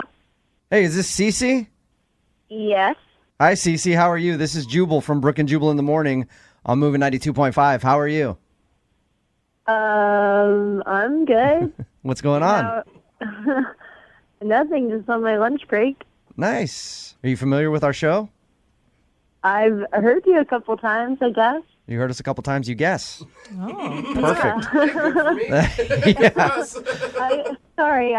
Why are you guys calling? A listener emailed us and wanted us to contact you because you recently went on a date with him. Do you remember going out with Mark? Oh, my God. Mm-hmm. I'm not interested. Thanks. That's it? Jeez. You don't want to maybe talk more about why or anything else? You're just not into the guy? No, honestly, I really need to go now anyway, so. Wait. Cece, what did Mark do that was so bad that you can't even talk to us for just a second?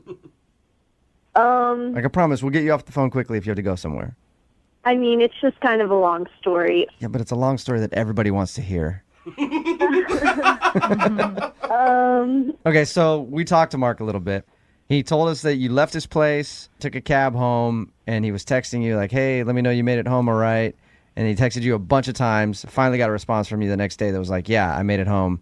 Could sort of tell that you were not exactly pumped about it, and then you won't respond to any of his other messages about going out again. Yeah. I mean, you initiated a makeout we even heard about. Oh my God. She told you that? I know. We know a lot, Cece. We know a lot. Oh my God. I was really hoping that maybe, you just lost your phone or you fell asleep early. This is so embarrassing. Something kind of dramatic happened afterwards. It's just, I'm just not going to be able to keep seeing him. Something dramatic happened afterward? Are you talking about him wondering where you're at and blowing your cell phone up? That's dramatic enough for me that would make me not want to. I mean, as far as the text messages, that wasn't really his issue. It was more of that I just didn't know how to answer his text messages after the incident. What? What do you mean? Like, He just said that he asked if you made it home okay. Well, I just didn't know if I could really be in communication with him anymore. What? Cece, what happened? Well, so he called me a cab, and when I went down to the cab, I got to the bottom of the stairs of his apartment, and a girl was standing there and told me that she's his girlfriend. I don't know if that's true, if she's just told me she had seen me at the restaurant with him. She knew I'd been in his apartment, to stay away from him, don't ever talk to him, and was basically holding me up against the wall. I mean, she wasn't actually touching me, but just kept moving me towards the wall. I just thought she was going to beat me at some point. Wow. And, yeah, it was pretty scary, and she ended it with, she just said, stay away from Mark. And I was terrified. I've never encountered anything like that in my life before. So I literally ran to the cab. And I mean, I don't know who that girl is. What if she is his girlfriend? But I mean, yeah. That's psycho. No matter what, That's even psycho. if it isn't his girlfriend, he's got a crazy stalker. You don't really want to be messed around, and like you don't want to be in that situation. It's worse if it's all in her head.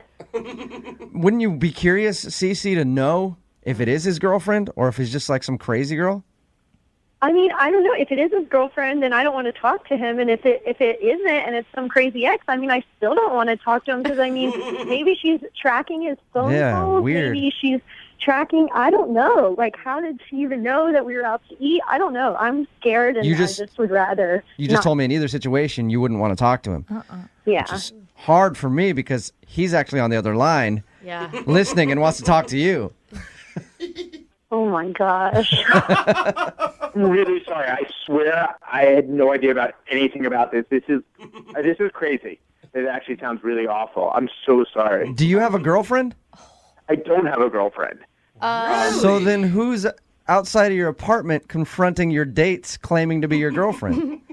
I'm sure it's this girl, Kim, that I went on a bunch of dates with and is totally crazy and has kind of cyber stalked me, but I had no idea it was to this extent. I mean, this is honestly, like, this is so crazy. Like, I'm so shocked by this.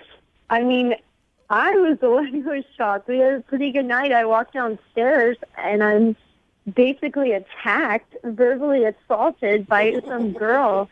I mean, I don't understand how you couldn't know. I mean, how did she follow us to see where we went to eat? How did she know? I swear, I've ended it with her at least 2 or 3 months ago. It was after just a couple of dates, and as I said, she cyber stalks me. I know that. Like, she's left weird messages on my Facebook. I had to block her from that, but I hadn't seen her in months. So how she knows that we were on the date, the fact that she told you she saw us at the restaurant, and then when she waited outside my house, like, I'm so sorry. I have to figure out what to do about this. Oh, come on. God, dude. This is BS. This is such... Cece, do you believe this dude? What? What do you mean? What do you mean, what do I mean?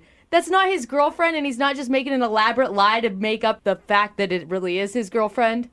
That's true. I mean, if she knows where he lives, knows everything like that, it sounds like he went on a few dates at least with her, so... Yeah, but think about this, though. If Mark's going to go do a second date update on the radio, he probably doesn't have a girlfriend. Yeah, or he's probably just really dumb, Jubal, which Mark, we have had before. Are you the stupidest guy on the planet? Honestly, I'm not really dumb, and I mean, I'm sitting here just like running through my brain, what if I was Cece, how would I think? And honestly, Cece, I can bring friends. You know, we have a mutual Facebook friend, you know? Okay. The fact that I went on like 4 or 5 dates with her, it doesn't mean that she was somebody I dated or they date like crazy weirdos like So, Mark, you can prove that this girl is not your girlfriend. Absolutely. Cece, what if Mark can prove that this girl is not his girlfriend? this is just too much. Until I know that she is not your girlfriend and that she's like in jail or under a restraining order, or I mean, it's dramatic, but I was terrified. So no. Cece, if you go out with Mark again, we will pay for it. There's a positive. Hey, we'll pay for it. I'll send you $30 out. night's not worth me possibly being killed. No. I've got some big friends. They can go along as bodyguards. Maybe we get a police escort. We got a lot of cops that listen to the show. They'll follow you guys around, make sure nobody messes with you. What do you think? No way. Mark can prove it to you. He can prove that she's an ex, but that doesn't mean he can prove that she won't come and follow me to my house. No kidding. I'm with you, Cece. When you see crazy, just go the other way. I understand what you're saying. I got to figure this out anyway. Give me a chance to figure this out. I promise you that I will not contact you again unless I can figure out how to prevent this and what the hell's going on. I'm floored right now. If Mark can get rid of the stalker, then can he have a date with you? I think it's just time to move on. Thanks, Mark. Damn it. That's Nothing. Man. See, that's good. All right, Mark, I'm sorry you did not get a second date. Yeah, I got to go figure this out. This is awful. But he does have one woman that wants him. So I was going to say, yeah. Don't worry about it, though. Apparently, you have a girlfriend and a whole life ahead of you to enjoy with her. So have fun with that, man. Yeah, no, not at all. Brooke and Jubal in the morning. A guy named Roger is on the phone today to do a second date update. And Roger, after reading your email, I've decided that if you don't get a date with the girl that you want to call today, I will gladly volunteer my services and go on a date with you. Because you sound, look, I'm taken, I have a girlfriend, but you sound like the kind of guy that I could spend a weekend with. Wow. Definitely. Well, I'll keep that in mind, but I don't know if you're my type. Well, You're a smart we'll man, see. Roger. We'll see. You're a smart man. I've changed a lot of people's opinions about me over my time on this planet, Roger. And maybe you and I can. Maybe Anyway, if you could give me some concert tickets, I don't know. let's get into your date, though. Tell us about the girl that you want to call today. Well, her name's Monica. I met her a couple weeks ago. I was out at a cocktail bar with one of my friends, and we were drinking, and he had to leave early. Mm-hmm. But I saw that the cocktail waitress, she was smoking hot. So, I decided to stay for a little bit, have a couple of drinks, over tip, get her attention. Yeah, because I'm sure she never gets that ever as a hot cocktail waitress. You never know. Yeah. So we started having the best conversation ever. We started talking about sitcoms that we wish would come back on television. Oh, that's a good icebreaker. Yeah, it was amazing. I hope they remake Golden Girls because that was one of my favorite shows. I'd love to see a remake of Golden Girls. Yes, Blanche was so hot. All right, do we need to do the second date update, or can we just have this conversation now? No, we'll stay focused. All right. All right. Yeah, you're going to have a hard time doing that, Roger, but Way good to luck. be boring, Roger. Yeah. Yeah, but no, we had a great time. It was an amazing conversation. We actually closed down the place. Wow, I stayed with her to closing. Yeah. Well, okay, so how long did you stay? Because I've been in the situation where you're having drinks with a friend, they leave, and then you hang out at the bar for a little while, make friends with the staff. But there gets to be a point where it's an okay amount of time for you to be there by yourself, and then there's a point where you've been there way too long, and now you're the creepy dude. No, it was only 2 hours. I wasn't there till the sun rose or anything like that. It was just 2 hours. Okay. And was this your date, or did you ask her out on a real date after this? Well, we just met. This was opening gamut. But, the conversation was going well. We were joking around. So I asked her out on a real date. Okay. And what'd you guys do for your date? We didn't get to go out on a date. She wouldn't go on that date with me. Why? Was she busy or something? She didn't feel comfortable with the date suggestion I came up with. I suggested somewhat of an extravagant date. Like what, like a helicopter ride? No. I had a little bit to drink, so I probably shouldn't have asked this, but I asked her to take a trip with me to the Mediterranean. What? Wait, did you just say Mediterranean for a first date? Whoa. Yeah, absolutely. Oh my God. And that's why I was saying that if you can't go out with her on a second date, I will gladly go to the Mediterranean with you. Gold digger. There's no shame in my game. There's no shame in mine either. That's why I asked. You never know until you ask. Yeah. So wait, did you already have a trip planned and you were going solo and you needed a partner, or were you just going to go buy tickets on a whim for both of you? Tickets on the whim, It's nothing like spontaneity. Wow. And did she say no to that, or did she think about it? At first, she thought I was joking, but I was serious. So if she would have said yes, you would have literally bought tickets to the Mediterranean and taken her on vacation with you. Absolutely. We'll be on the beach in Malta right now. So you honestly think it's a good idea for a woman who just met a stranger at a bar to agree to go halfway across the world alone with him? I don't see a problem in it. No. Well, What should I do? Take her on the first date and invite her out for beers? Every guy does that. Yeah, I don't know. It's definitely a way to set yourself apart. Yeah. So she obviously said no to that. Yeah, she said no. Yeah, She said no, and I haven't heard or spoken to her since. She hasn't returned my texts or my voicemails or anything. Oh, weird. I would be totally freaked out by you. Yeah, but not like ghost him. Yeah, you're moving way too fast, way too quick. If we're talking Mediterranean the first time we meet, it's going to be marriage and babies by the third date. I just believe life is to be lived. You know, I have some family members that left me pretty well off. Oh. And, you know, I want to enjoy it with someone. I don't see the problem in it. Okay. Well, I've never dated a rich man, so maybe that's the problem. I never said rich. I'm way past that. Wow. Again, man, you're just making yourself just more appealing to me. You got to stop this, Roger. There's rich and then there's wealthy. Oh, my God. So you've tried to call her a bunch and she hasn't returned any of your phone calls at all? Yeah, and text, nothing. And the only reason you can think of is because you probably scared her off by offering her a trip to the Mediterranean right when you met her. I think it's too much. I think it's too much. Everybody loves rainbows, right? But when they see the pot of gold at the end of the rainbow, they get scared. I'm guessing you, being the wealthy man that you are, don't get turned down very often. Absolutely not. But this girl was different, and I want to spoil her and take care of her, and I just need the opportunity. Okay. Well, we'll give you that opportunity. We'll play a song, come back, call her, and get your second date update, okay? If we don't go on the trip, I'm buying a radio station. Congratulations. I would love to work for you. Wow. Absolutely. All right, hang on the phone, man. Okay. Come on. Moving 92.5. Brooke and Jubal in the mornings. Second date update. Right in the middle of a second date update. And if you're just tuning in, Roger is on the phone. And today he wants to call a girl named Monica. He was actually out at a bar having drinks with a friend. Then his friend left and he hung out for a little while. Got to know the cocktail waitress. That's Monica. And he thinks he's not getting a call back because at the end of the night before he left, he got her phone number and then he offered her a trip to beautiful Mediterranean, where you'll be whisked away from your job as a cocktail waitress and get to spend a week getting to know Roger. Hello. Roger's a mild-mannered guy who likes old TV sitcoms, loves himself some Golden Girls, and some Mai Tais in the Mediterranean. All right, Roger, are you ready to go with your second date update? Yes, let's get my girl. Now, Roger, you say you're really wealthy. Yes, actually more than that, but I'm trying to play it down for you guys. More than wealthy? What? Thanks. What is more? Do you think that maybe a woman doesn't want to have a sugar daddy? Like, because that's what it sounds like you're trying to be to her, to me. No, I'm not looking to be a sugar daddy. I just want someone that I could spoil and take care of and show a good time. That's it. Okay. And I feel like that was her. I really, really liked her. You know, money thing aside, I really liked her a lot. Okay, cool. Well, I'll dial her phone number right now and see if we can get her on the phone and get your second date update, okay? Okay. All right, here we go. By the way, second date update costs $115,000. Oh, I don't have any cash on me. Oh, convenient, Roger. Real convenient. Take checks. You can wire it.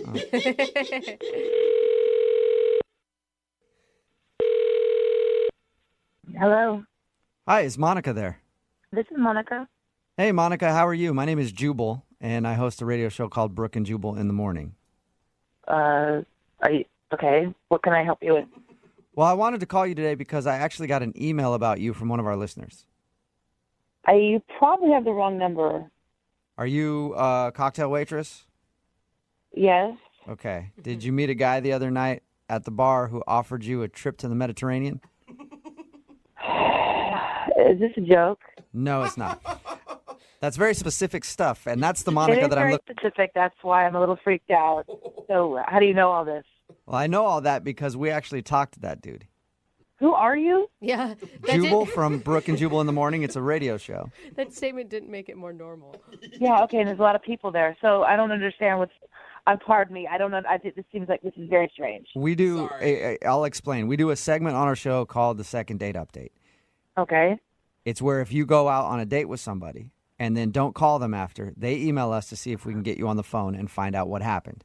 Oh, it's fabulous. Okay. Now, you didn't technically go out on a date with this guy. His name's Roger. Did you know that? Yes, I know who you're talking about. Okay, you didn't technically go on a date with him, but he told us about how he met you that evening when you were working, and he really liked you, and he thinks he kind of screwed it up at the end because he offered to take you to the Mediterranean right after you guys met. That is true. So he called you guys? Yes, he emailed us actually to see if that's the reason you didn't like him. And you don't think that's weird? Oh my God, I told him that it was totally crazy and that I would never recommend any single woman going overseas with a man that they don't know. Yeah, and also it's crazy to call a radio station to call me or email a radio station to call me. That's weird too. Well, That part's we've been weird, doing but- this segment for a while now. I know it's kind of weird to get a call out of the blue from a radio station, but he really liked you, though. Did you actually like him when you were talking to him before the whole Mediterranean thing? I mean, we got along great. He was very handsome and, very nice. But, I mean, it's a bar. I'm working, and you meet a lot of nice people that say outlandish things. When he said Mediterranean, I thought, falafels, but he actually meant the Mediterranean. Yeah, what did you think when he brought that up after he met you? Did you think that he was joking? Of course. I mean, I think he probably asks everybody to go to the Mediterranean. It just seemed weird. According to him, he doesn't ask everybody to go to the Mediterranean. It was just you he wanted to take there. Yeah, you guys believe him too? Of course he would say that to you. I don't know him more than you do, but he sounded sincere to me. He cannot be serious. I mean, he just met me. It's a very expensive trip. Well, Monica, I know how to tell if he is serious because he's actually on the other line listening and wants to talk to you. Oh, my God. Hey, Roger? Yeah, I'm here. Yeah. Oh, my God. Hi, Monica. How are you? I'm shocked. I'm sorry for the shock. I know it might be a bit much for you, and I do apologize. Maybe I shouldn't have said the Mediterranean. Maybe I should have said Miami or the Caribbean or someplace like that, someplace closer. I don't think that was the problem. No, that was weird to even invite me on a trip at all. You should have said just like dinner. Okay, we could do dinner. We could just go to the Mediterranean, have dinner, and come back. All right, I apologize. Am I coming on too strong again? Just tell me what I need to do. I mean, that just seems so crazy to me. It just seemed like, I don't know, dangerous. That's the word I would have used too, Monica.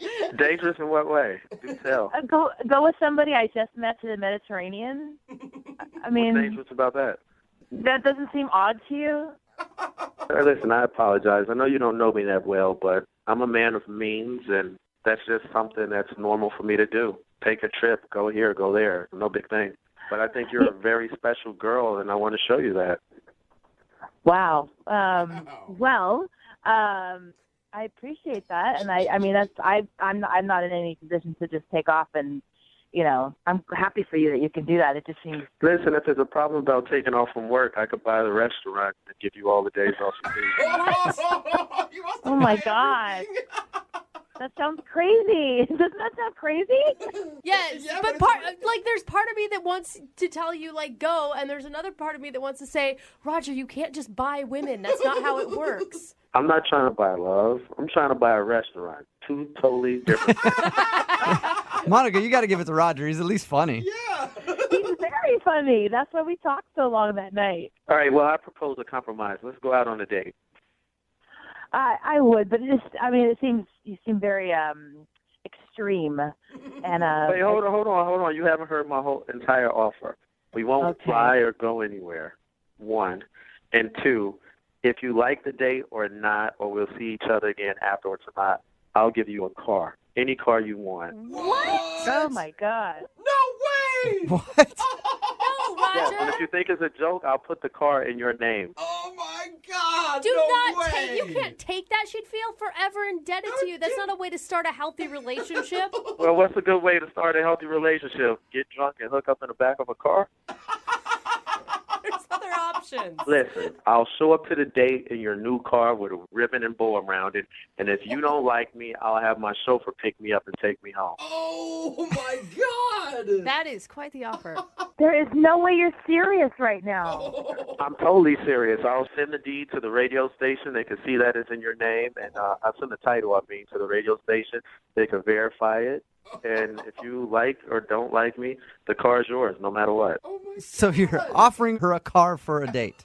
Not just a car, any car she wants. Oh my Oh, God. man. Get a Okay. Bentley. I'm excited. I don't even know what to say. I mean, Well, you should say yes. That's what I think. But Monica, would you go on a second date with Roger? We'll pay for dinner. We don't need to. It sounds so lame now, but Roger's offering you a car if you'll go out with him. I don't know. This is the craziest thing that has ever happened to me. Exactly. So you might as well jump on this front train. It gets better and better. This is just the start. Yeah. I don't. What are you going to buy her next? A private jet? Like, what? Listen, make your next move your best move. What do you think, Monica? He is offering me a car, any car that I want, just to go on one date with him. Yeah, that's exactly what it is. Okay, Monica, it's one date. I don't know. One date though. and a new car. And not only a new car, I'll fill up the gas tank. And that's really expensive. I think you're going down a slippery slope if you do it. If you say yes, it sounds so good, but I don't think so. A slippery slope made of money, baby. Come on. Stop trying to throw a monkey wrench in everything. Oh my gosh. What do I do? I don't know. You have to decide for yourself. I think curiosity has gotten the best of me. I'm going to say yes. Yes. Oh, no. Successful second date. Congratulations, Roger.